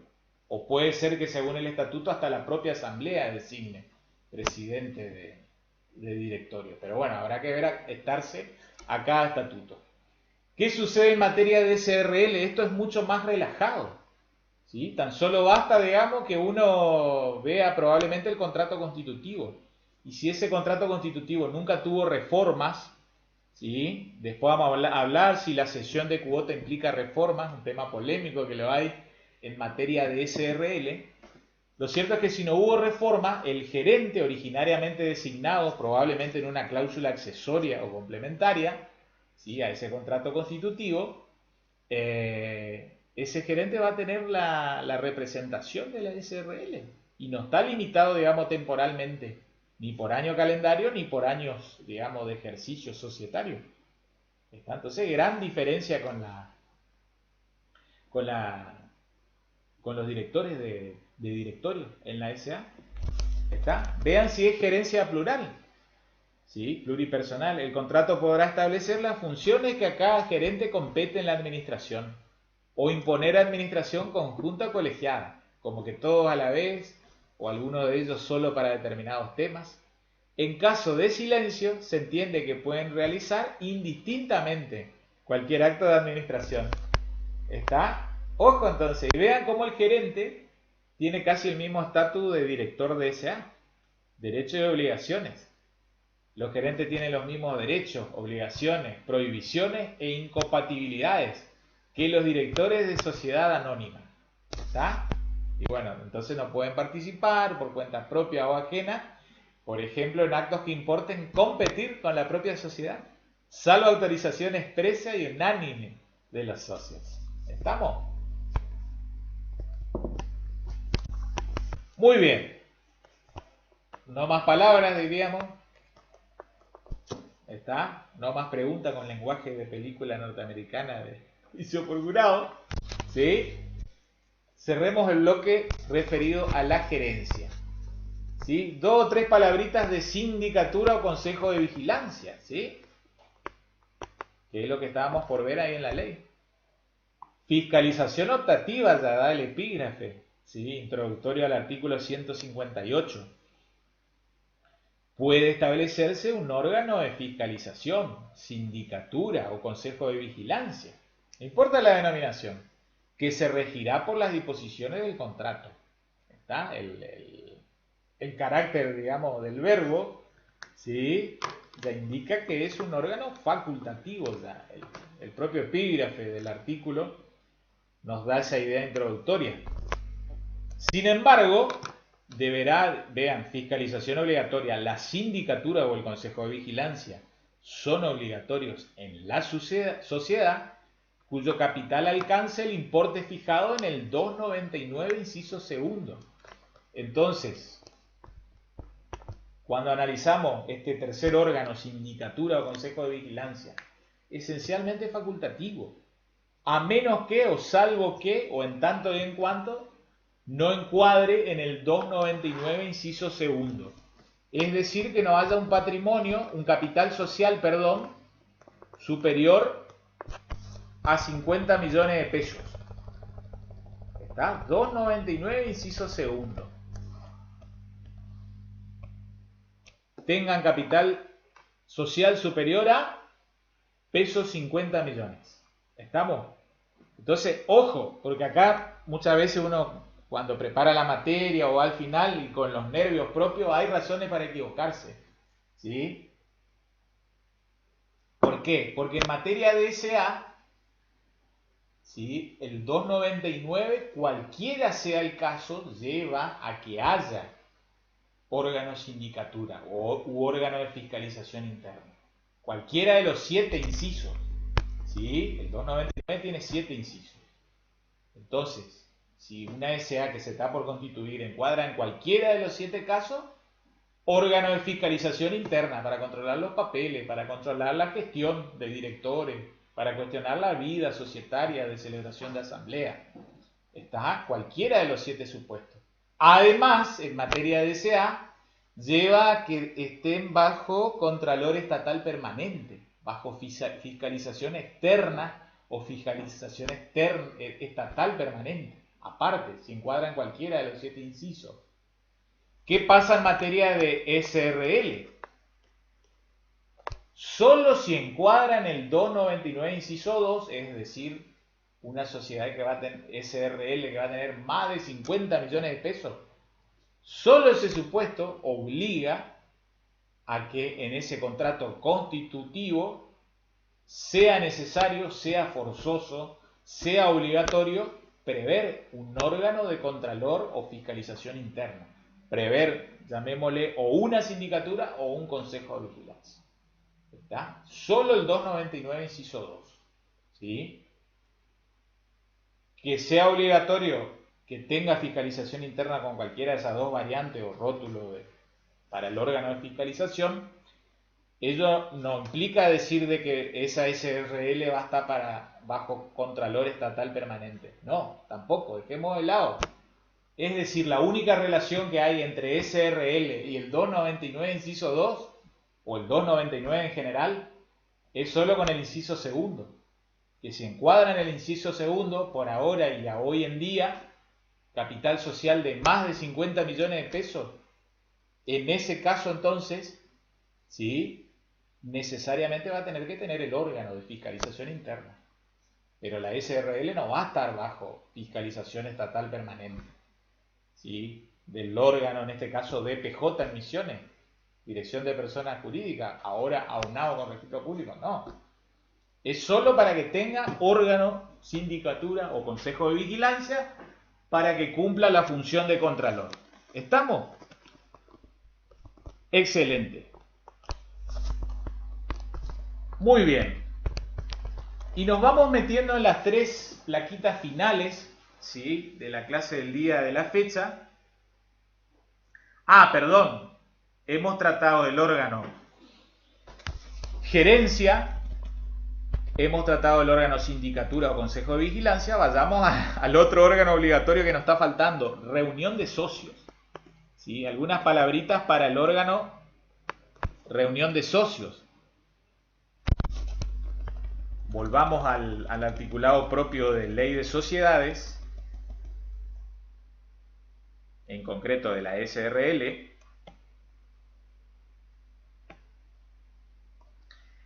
Y lo cierto es que esto está regulado a partir del artículo 159, ¿sí? Cuando menciona bajo este epígrafe de resoluciones sociales que el contrato dispondrá sobre la forma de deliberar y tomar acuerdos sociales.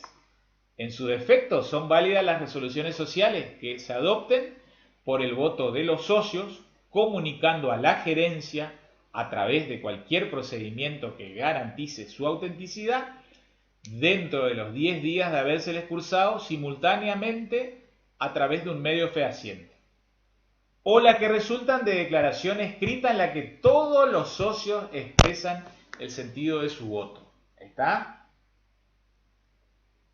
Vean, otra cuestión relacionada. Si nuestra SRL encuadraba en el 299, inciso 2, ¿sí?, que implicaba que tenía que tener un órgano de fiscalización, que se llame sindicatura o que se llame consejo de vigilancia, pero órgano de fiscalización obligatoriamente iba a tener que tener. Aparte, tiene que celebrar asamblea, y ahí ya ven cómo la reunión de socios se tiñe de, digamos, tipo de asamblea de SA. Una asamblea en el que al menos, ¿sí?, resuelva sobre el estado contable.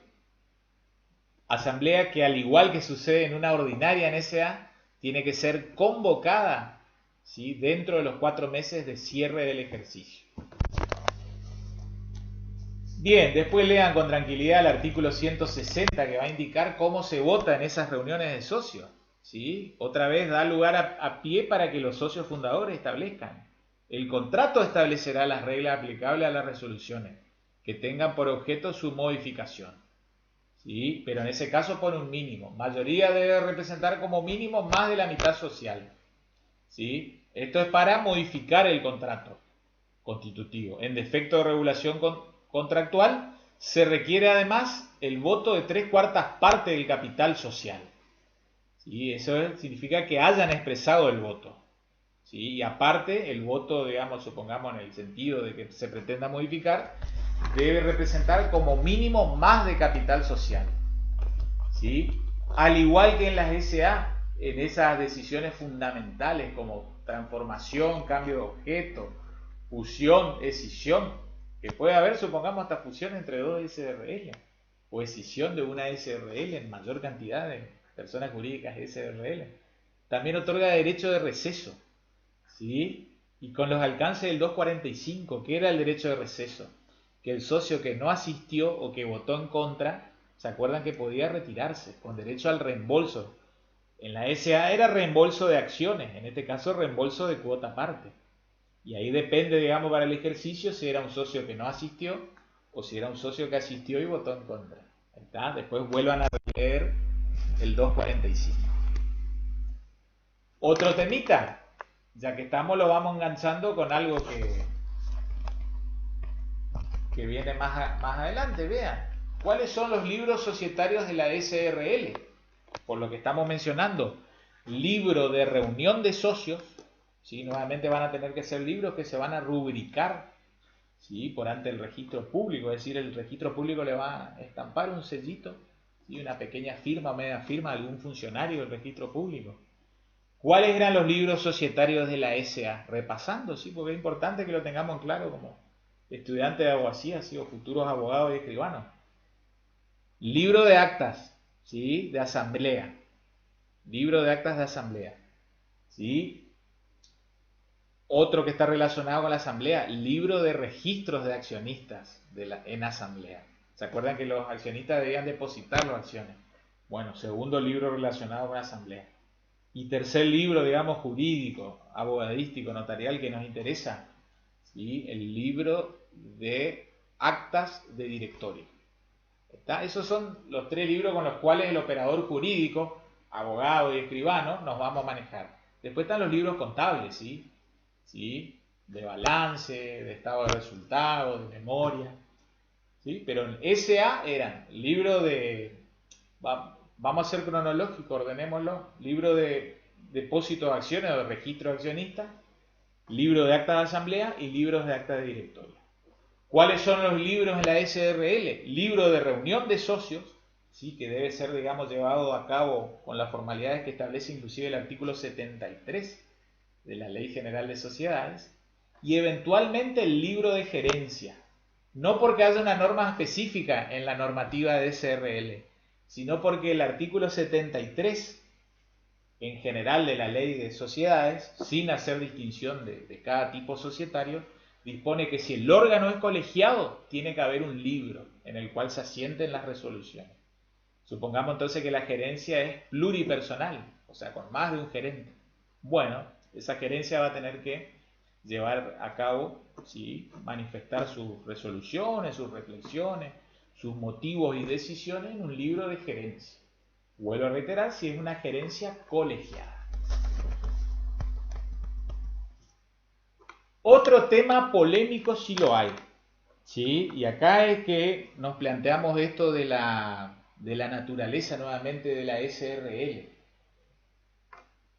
Si es como que la SRL apunta más los cañones a una sociedad de tipo personal o si apunta más los cañones a una sociedad de tipo de capital o capitalista, ¿sí? Y acá como que se va más para el lado de pareciera como del lado de la personal, ¿sí? ¿Por qué? Porque pueden plantearse esta cuestión de la incorporación de los herederos del socio. Entonces, vamos a partir de un hecho objetivo. ¿Cuál es? El hecho jurídico de la muerte, ¿sí? El hecho jurídico de la muerte de un socio en una SRL. Entonces, primer gran distinción que hay que hacer es si se pactó la incorporación o si no se pactó. ¿Dónde se pactó en la incorporación? En el contrato constitutivo. ¿Sí? Vean, esto sí está regulado cuando se pactó la incorporación. Es como que, digamos, está la autorización legal para que esto sea permitido. ¿Sí? Hagamos de cuenta, había un socio de una SRL, no importa el porcentual, ¿sí? Del capital social o cuántas cuotas sociales tenía. Era socio de la SRL. Fallece. ¿Sí? Y él resulta ser que tenía cónyuge y tenía dos descendientes, dos hijos. Entonces supongamos tiene tres herederos. ¿Qué pasa? ¿Se pueden incorporar esos tres herederos, la cónyuge y esos dos descendientes? Esa es la cuestión. ¿Sí? Entonces hay que hacer previsiones ya en el propio contrato constitutivo. Porque vean, lo que la Ley General de Sociedades ha previsto en materia en específico para el caso de SRL es cuando se ha pactado en la incorporación, pero nada dice cuando no se pactó. Entonces se plantean serias dudas interpretativas qué hacer cuando no se dijo nada en el contrato constitutivo. Conclusión, en el contrato constitutivo siempre algo hay que prever, conforme a lo cual uno puede hablar con sus clientes requirentes. Les soy sincero también, siempre es feo hablar de la muerte con el cliente. Porque nadie, digamos, le gusta hablar de su propia y futura muerte. Siempre uno habla, en todo caso, del hecho jurídico de la muerte de los demás, pero no en caso propio. A nadie le gusta proyectar, planificar su propia sucesión. Y hablar de esto, en cierta manera, es como planificar o proyectar su propia sucesión. Entonces, reitero, la Ley de Sociedades previó una normativa específica para cuando los socios acordaron la incorporación. Y ahí es como que le da, digamos, protección, le fundamenta, digamos, le da empuje legal. En cambio, cuando no se pactó nada, no reguló nada en específico para la SRL, pero reguló en general para las sociedades de tipo personal. Y entonces ahí es que se plantean algunas dudas interpretativas. Vamos un poco a los dispositivos legales y ya de a poquito vamos a ir cerrando la clase del día de la fecha. ¿Sí? Vean.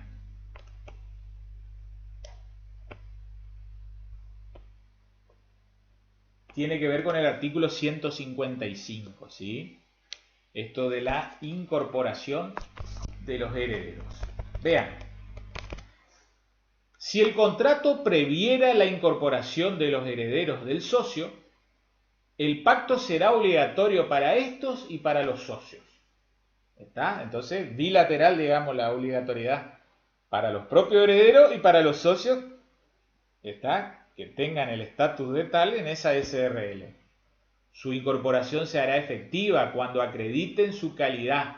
Después vamos a ver con qué acreditamos. ¿Sí? Esto de ser esposa de o hijo de. En el interín actuará en su representación el administrador de la sucesión.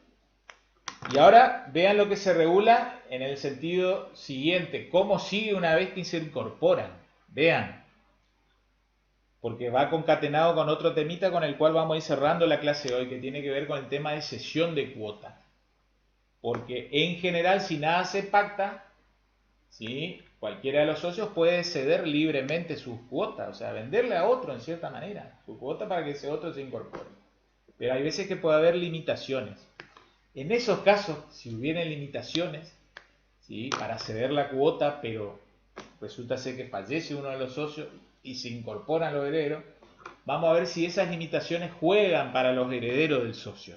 Vean, las limitaciones a la transmisibilidad de las cuotas serán, en estos casos, inoponibles a las cesiones que los herederos realicen dentro de los 3 meses de su incorporación. ¿Qué es lo que está queriendo decir la ley? Es como que deja un margen para que si el heredero, como diciendo, uy, la pucha, me tocó incorporarme a esta SRL, ¿sí?, como para no complicarle en todo caso que él ceda a alguien más apto, ¿sí?, o a propios socios, ¿sí?, o hasta lo que se conoce como adquisición por la propia sociedad. Vean, pero la sociedad o los socios podrán ejercer opción de compra por el mismo precio dentro de los 15 días de haberse comunicado a la gerencia el propósito de ceder, la que deberá ponerla en conocimiento de los socios en forma inmediata y por medio fehaciente. Entonces, vuelvo al cuadrito, ¿sí?, como para intentar ser lo más claro posible. Se pactó incorporación, o sea, alguna cláusula regularon en el contrato constitutivo. Bien, dispone el artículo, vamos a identificarlo con el número, así nos vamos familiarizando, 155, que ahí hay una doble obligatoriedad. ¿Sí? Si se pactó incorporación, van a estar obligados a respetar la sociedad, o mejor dicho, los herederos que se quieren incorporar, y también van a tener que respetar eso los socios que ya están en la sociedad. En ese caso, igual, por ese segundo párrafo del 155, ¿sí?, ¿qué es lo que nos está queriendo decir ese 155? Que si ellos quieren desprenderse después de haberse incorporado, supongamos que si no hay limitaciones en la transmisibilidad no hay problema, pero si tenían limitaciones en la transmisibilidad, ¿sí?, es como que se les libera de esas limitaciones, siempre que ellos transmitan dentro de esos 3 primeros meses de que se incorporaron. ¿Cuál es la idea? De que siempre la sociedad tenga gente que tenga ganas de estar en la sociedad. Si el socio, digamos, si el heredero, ahora devenido en socio, ¿sí?, porque se complica también, ¿saben por qué? Porque hay que unificar la representación. Y supongamos que era una sociedad de 2 socios, socio A y socio B, muere el B, y el B es el que tiene 2 hijos y cónyuge. Después, como que a su vez entre esos 2 hijos y cónyuges deben ponerse de acuerdo, ¿sí?, pero todos expresan una voluntad por el 50% del capital social, que era la cuota del fallecido, ¿sí?, del causante, del decuyo. Entonces la idea es que el que esté en la sociedad tenga ganas de estar. Por eso entonces, si ese heredero que se incorporó tenía limitaciones a la transmisibilidad, ¿está?, se le levantan, que las venda. Pero en ese caso, inclusive cuando en realidad el tipo contractual no es venta sino cesión, ¿sí?, él tiene que notificar que va a ceder. Y los socios que ya están en la sociedad, o la propia sociedad, es como que tienen derecho a comprar por el mismo precio. Eso es lo que se conoce como derecho de preferencia. ¿Está? Entonces, esa situación está arreglada, ¿sí?, cuando algo se ha pactado, y es lo que, en cierta manera, después lean el contrato constitutivo de la SRL, ¿sí?, eso está establecido en la cláusula 17ª. ¿Está? Y ahí está regulado en específico, ¿sí?, en particular. Entonces hay una regulación de en todo caso, cómo seguirá. ¿Cuál es el problema que se plantea? Hay algunos interesantes trabajos de los doctrinarios, los maestros, padre, hijo, Javier Dubois, Javier Dubois. ¿Qué pasa si no se pactó incorporación? ¿Qué está queriendo decir la ley? ¿Sí? Ellos se pueden incorporar. Porque ¿qué pasa? Vean, otra cosita que yo no lo he dicho, pero como aún no estudiamos las sociedades de tipo parcial, de tipo personal, perdón, En las sociedades de tipo personal, como la colectiva, ¿sí? O capital e industria, o comandita simple, cuando fallece alguien, hay una resolución parcial del contrato. ¿Eso qué implica? Es decir, que no se transmite a los herederos. ¿Está? Porque, digamos, como prima el elemento personal, ¿sí? Entonces, como era tan importante, perdón, el elemento personal, como prima ello, la muerte de uno de los socios en esas sociedades de tipo personal implica resolución parcial. La SRL no es ni personal ni de capital, pero está en el medio. Entonces, se pregunta la doctrina, cuando no se pactó nada, ¿cómo se interpreta la Ley General de Sociedades? Entonces ahí depende como si fuera que uno adopta alguna de estas dos naturalezas. Si uno se va y considera la SRL más como un tipo de sociedad personal, pareciera que entonces no podrá haber incorporación de los herederos, puesto que también implicaría una resolución parcial del contrato. Y entonces no podrá haber incorporación de los herederos. Pero si uno se va y considera la SRL más como un tipo de sociedad de capital, él lo pareciera permitir, ¿sí? Que se incorporen, digamos, sin más, sin aditamento, los herederos. Porque, digamos, no lo vimos en materia de SA, pero en SA sucede ello. Como una sociedad de tipo de capital, ¿sí? En donde el elemento personal no prima, cuando fallece, digamos, el accionista de SA, se incorporan, digamos, ¿sí? Sin más, no hay, digamos, limitaciones, ¿sí? No hay resolución parcial de que nadie pueda incorporarse para continuar la persona del causante, continuar la persona fallecida en el giro, digamos, de la sociedad. Entonces, si seguimos la opinión esta de Fabier Dubois, digamos que es una opinión de peso en la doctrina comercial, a la cual en cierta manera adherimos, entendemos que si nada se pactó, pero esto está discutido, hay opiniones, digamos, dos lados de la biblioteca. Opina, digamos, Fabier Dubois, que si nada se pactó, jugaría las veces como sociedad anónima. Entonces pueden incorporarse, ¿está? Sin más. Y ahí nos metemos en otra cosita interesante, ¿sí? Sea el caso este de que se pactó incorporación y no se pactó, pero, digamos, va a haber continuidad, ¿sí? Por los herederos, digamos, como asociados, y que en todo caso tendrán que luego unificar, ¿sí? Tendrán que unificar la personería, porque en algún momento va a tener que operar. A ver, con el hecho jurídico de la muerte se produjo, digamos, lo van a estudiar con los profesores de sucesiones, en ese mismo hecho se transmiten todos los derechos, ¿sí? Pero uno luego los debe hacer valer, digamos, a los fines formales en una sucesión procesalmente hablando, mortis causa, ante un juez, ¿sí? De justicia ordinaria, justicia civil, que lleva adelante el sucesorio, ¿sí? Ahí, cuando fallece una persona, nace lo que se denomina el estado de indivisión hereditaria, ¿sí? Que hace las veces o juega las veces como si fuera un condominio, pero no es un condominio, porque el condominio recae sobre cosas particulares, y en este caso la indivisión hereditaria recae sobre, digamos, una masa de derechos, ¿sí? Porque supongamos ese socio ve que fallece, él no solo era socio en la SRL, ¿sí? Él también era titular de un inmueble, de una moto, ¿sí? De un buque, un velero, y la indivisión se plantea sobre todos esos bienes. Pero bueno, no quiero complicarlo, cierro el temita este de incorporación de los herederos. En el mientras tanto, con qué instrumentos se hace valer esa investidura en la calidad de heredero? ¿Está? Y acá yo los llevo, anótenlo, el artículo 2337, ¿sí? Del Código Civil y Comercial.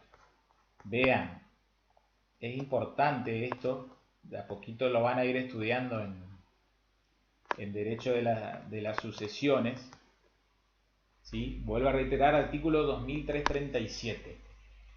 Vean, tenemos que distinguir qué clase de herederos, frente a qué clase de herederos estamos en presencia, ¿sí? Porque hay herederos que tienen de pleno derecho esa investidura en la calidad de heredero, es como que yo les diga, ya tienen ese ropaje de decir, yo soy el heredero del socio B, ¿sí? Y esos herederos son los llamados, les llamaba Don Vélez, los herederos forzosos, Hoy en día, con la terminología del Código 2015, hablamos de herederos legitimarios, ¿sí? Herederos con legítima. ¿Qué es lo que es la legítima? Una parte o porción de la herencia a la cual cierto elenco de herederos, quienes son descendiente, ascendiente y cónyuge, ¿sí? Tiene derecho a una parte determinada de la herencia y de la cual ellos no pueden ser privados, ¿sí? Vean, 2337, debemos distinguir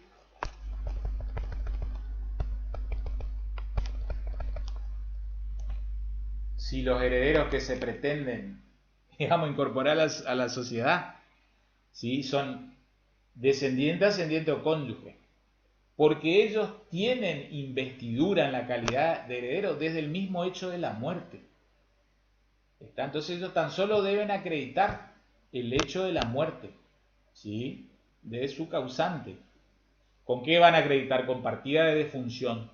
Y luego deberán acreditar, ¿sí?, el vínculo con el causante. Supongamos la cónyuge con un acto de matrimonio, ¿sí?, con el socio B y esos dos hijos, ¿sí?, con partida de nacimiento. ¿Está? Entonces de tal manera ellos acreditan y en el mientras tanto, ¿sí?, tienen derecho a seguir participando en la vida societaria.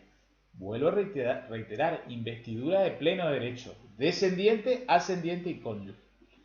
Ahora bien, supongamos una persona que no tiene ni hijos, ni cónyuge, ni padres, pero tiene hermanos, y los hermanos son herederos, ¿sí? O tiene primos, ¿sí?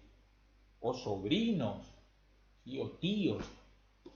Son, digamos, herederos de la línea colateral, ¿sí? Que hay llamamiento legal hasta el 4º grado.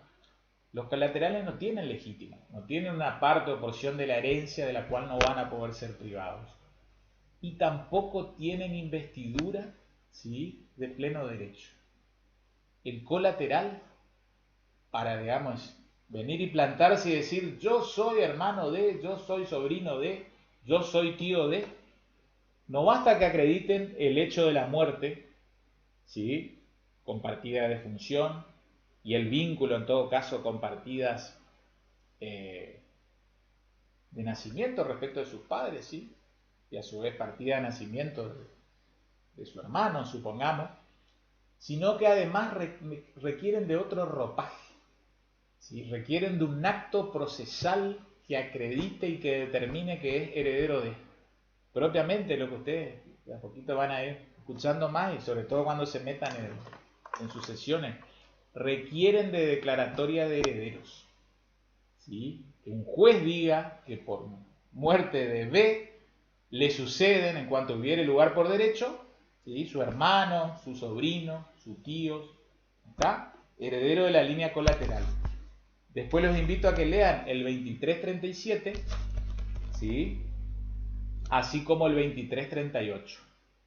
¿Estamos? ¿Sí? El 2337 le dirán que los descendientes, ascendientes y cónyuge tienen la investidura de pleno derecho, con el solo hecho de la muerte.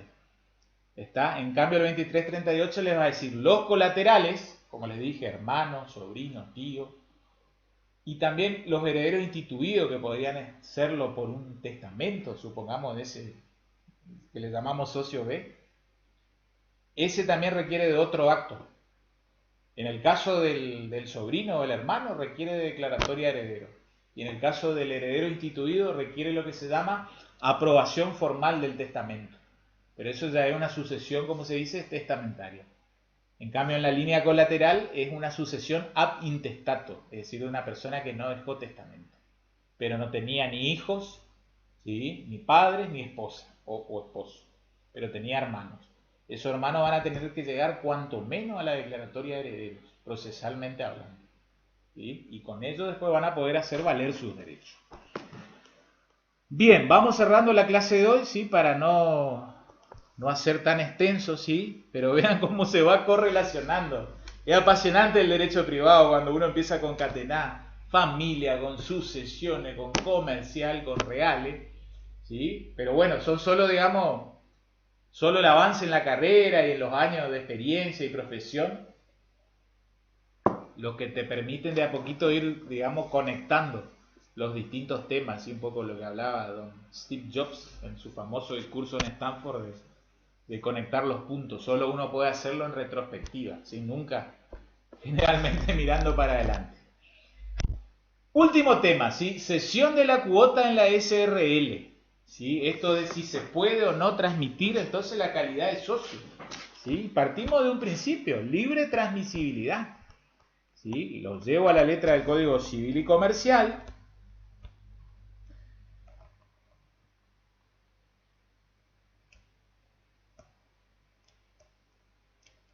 Artículo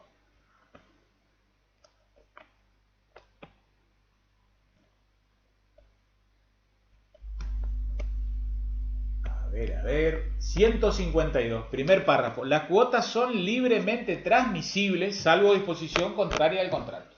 Entonces, si nada se dice, plena aplicación de ese principio que allí planteamos en la primera flecha. Libre transmisibilidad. Si nada se pactó, supongamos que era una sociedad de socios A, B y C, el socio B puede transmitir libremente. Estamos hablando de por acto entre vivos, ¿sí? Es decir, por un contrato.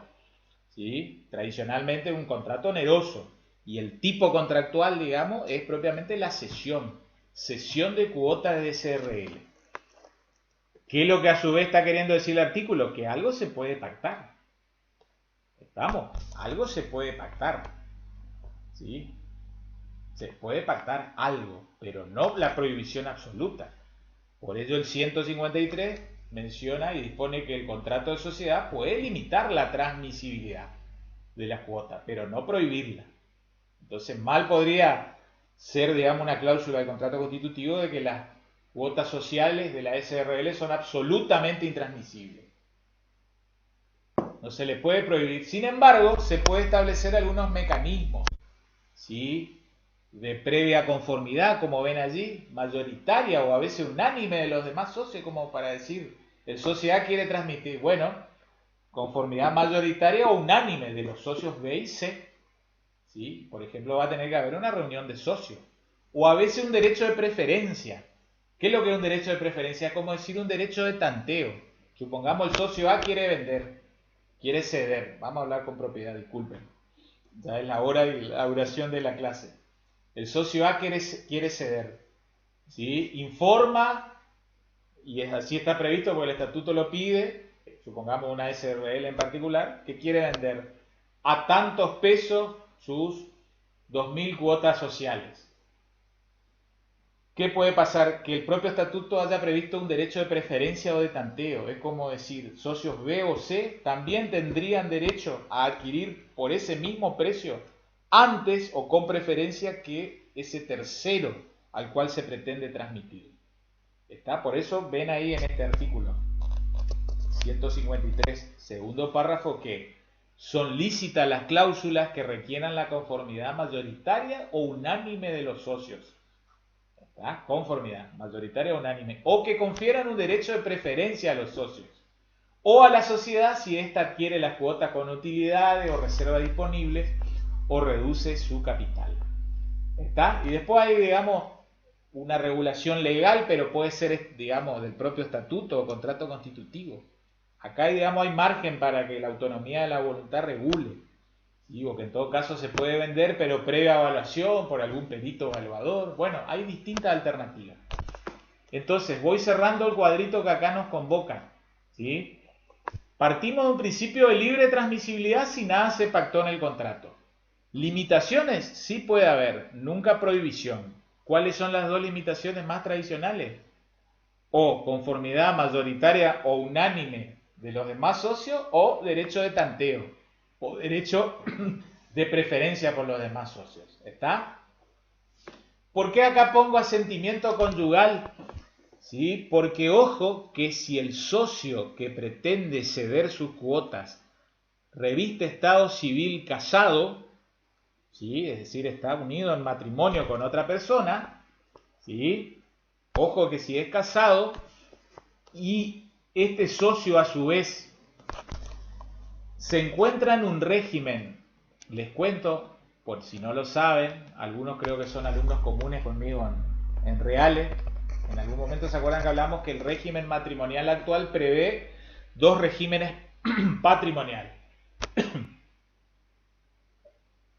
el régimen de comunidad, en el cual uno distingue bienes propios y gananciales, y el régimen de separación, en donde hay solo bienes personales, ¿sí? O, digamos, prácticamente son propios de cada cónyuge.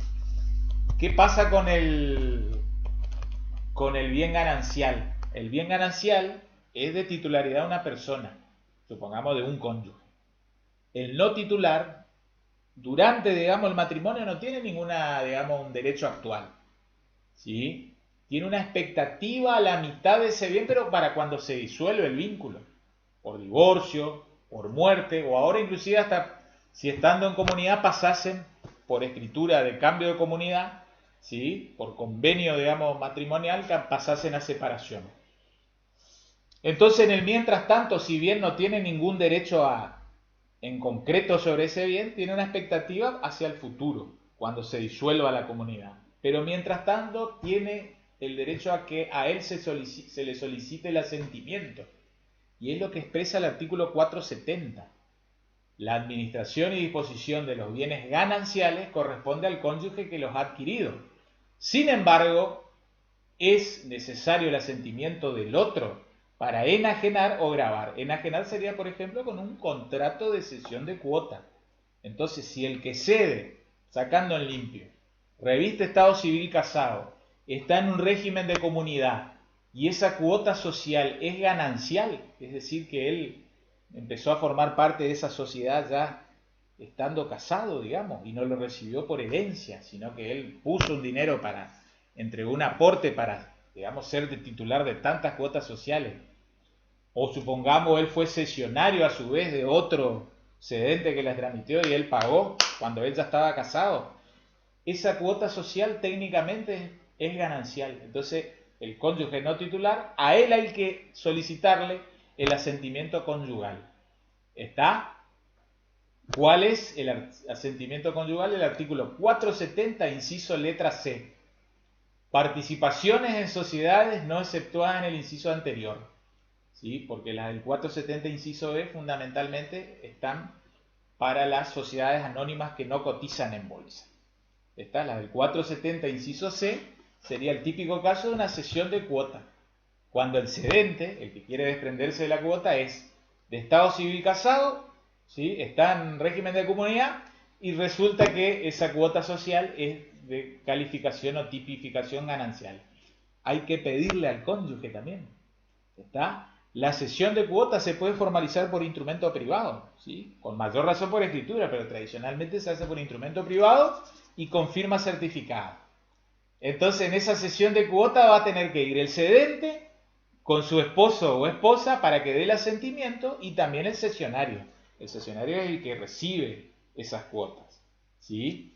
Y otra cosita, ¿desde cuánto surte efectos esa cesión de cuota?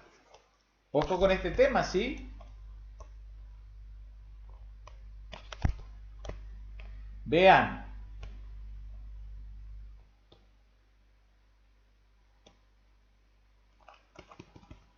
A ver, ya me estoy perdiendo.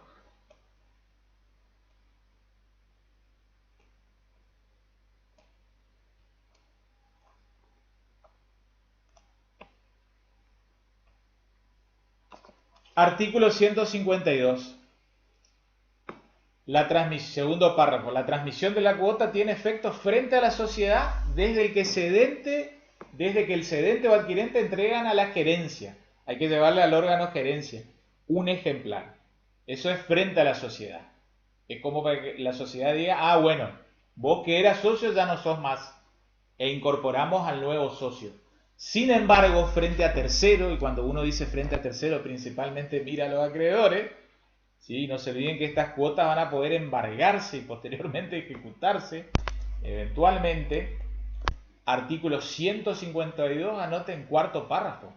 La transmisión de la cuota es oponible a los terceros, vuelvo a reiterar, típicamente acreedores, desde su inscripción en el registro público. ¿Está? Entonces esta cesión de cuota va a haber que inscribirla. ¿A dónde? En el registro público. Está, no en la DPJ, cada admisión. Registro público, que ahora coincide porque están aunados, están unificados. Esta era un poco el último ítem o flechita que estaba allí en el cuadrito, ¿sí? Esto de la inscripción registral. Cerrando entonces el tema de la cesión de cuota, que esto es muy habitual, les va a pasar a ustedes Dios mediante cuando egresen y se dedican al mundo notarial, por mayor razón aún, muchas veces se da la cesión de cuota, está en sede notarial o en el estudio del abogado. Hay que leer los contratos constitutivos, hay veces que si nada pactaron, libre transmisibilidad, se puede transmitir, si el socio, digamos, puede ceder su cuota, no hay problema. Ojo que si hay limitaciones, ¿sí? Va a haber que cumplir lo que establezca el estatuto. ¿Sí? En ese caso nunca puede haber prohibición de cesión. Si hay limitaciones, podrán ser una conformidad de mayoría o de unanimidad o un derecho de tanteo o preferencia. No se olviden la cuestión del asentimiento conyugal, si el que quiere transmitir, ¿sí? El cedente que quiere transmitir a otro es de estado civil casado, ¿sí? Está en un régimen patrimonial de comunidad y esa cesión, digamos, reviste carácter o tipificación ganancial. También va a tener que firmar el otro cónyuge, ¿sí? El cónyuge no titular. Es como que es un derecho de controlar, en el sentido de decir, tengo derecho recién a participar cuando se extinga el régimen, dice el cónyuge no titular en ese derecho de ganancialidad. Mientras tanto, ¿cómo controlo? A través del otorgamiento del asentimiento. Entonces él se desprende de esa cuota, pero necesita de mi asentimiento. Artículo 470, inciso letra C. Finalmente, la cesión de cuota, esto de los efectos que vimos, frente a la sociedad ya desde que se entrega un ejemplar en gerencia, pero sobre todas las cosas frente a terceros, desde que se inscribe la cesión de cuota en el registro público.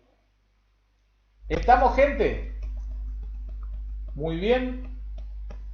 Espero que se haya entendido el material audiovisual transmitido. Les iré mandando, ¿sí? En el transcurso de la semana, ¿sí? Probablemente el día martes les estoy mandando este material, digamos, de la clase grabada, junto con el estatuto, con el contrato constitutivo como modelo, ¿sí? Y alguna otra cuestión anexa de material que utilizamos como complementario en esta clase referida al tipo societario SRL. Muy bien, muchas gracias por la atención brindada. Los espero en la clase siguiente, ¿sí? Que seguramente será post parcial de la materia comercial 1. Y bueno, excelente semana, cuídense, cuiden a su gente y nos vemos más adelante. Muchas gracias y chau chau.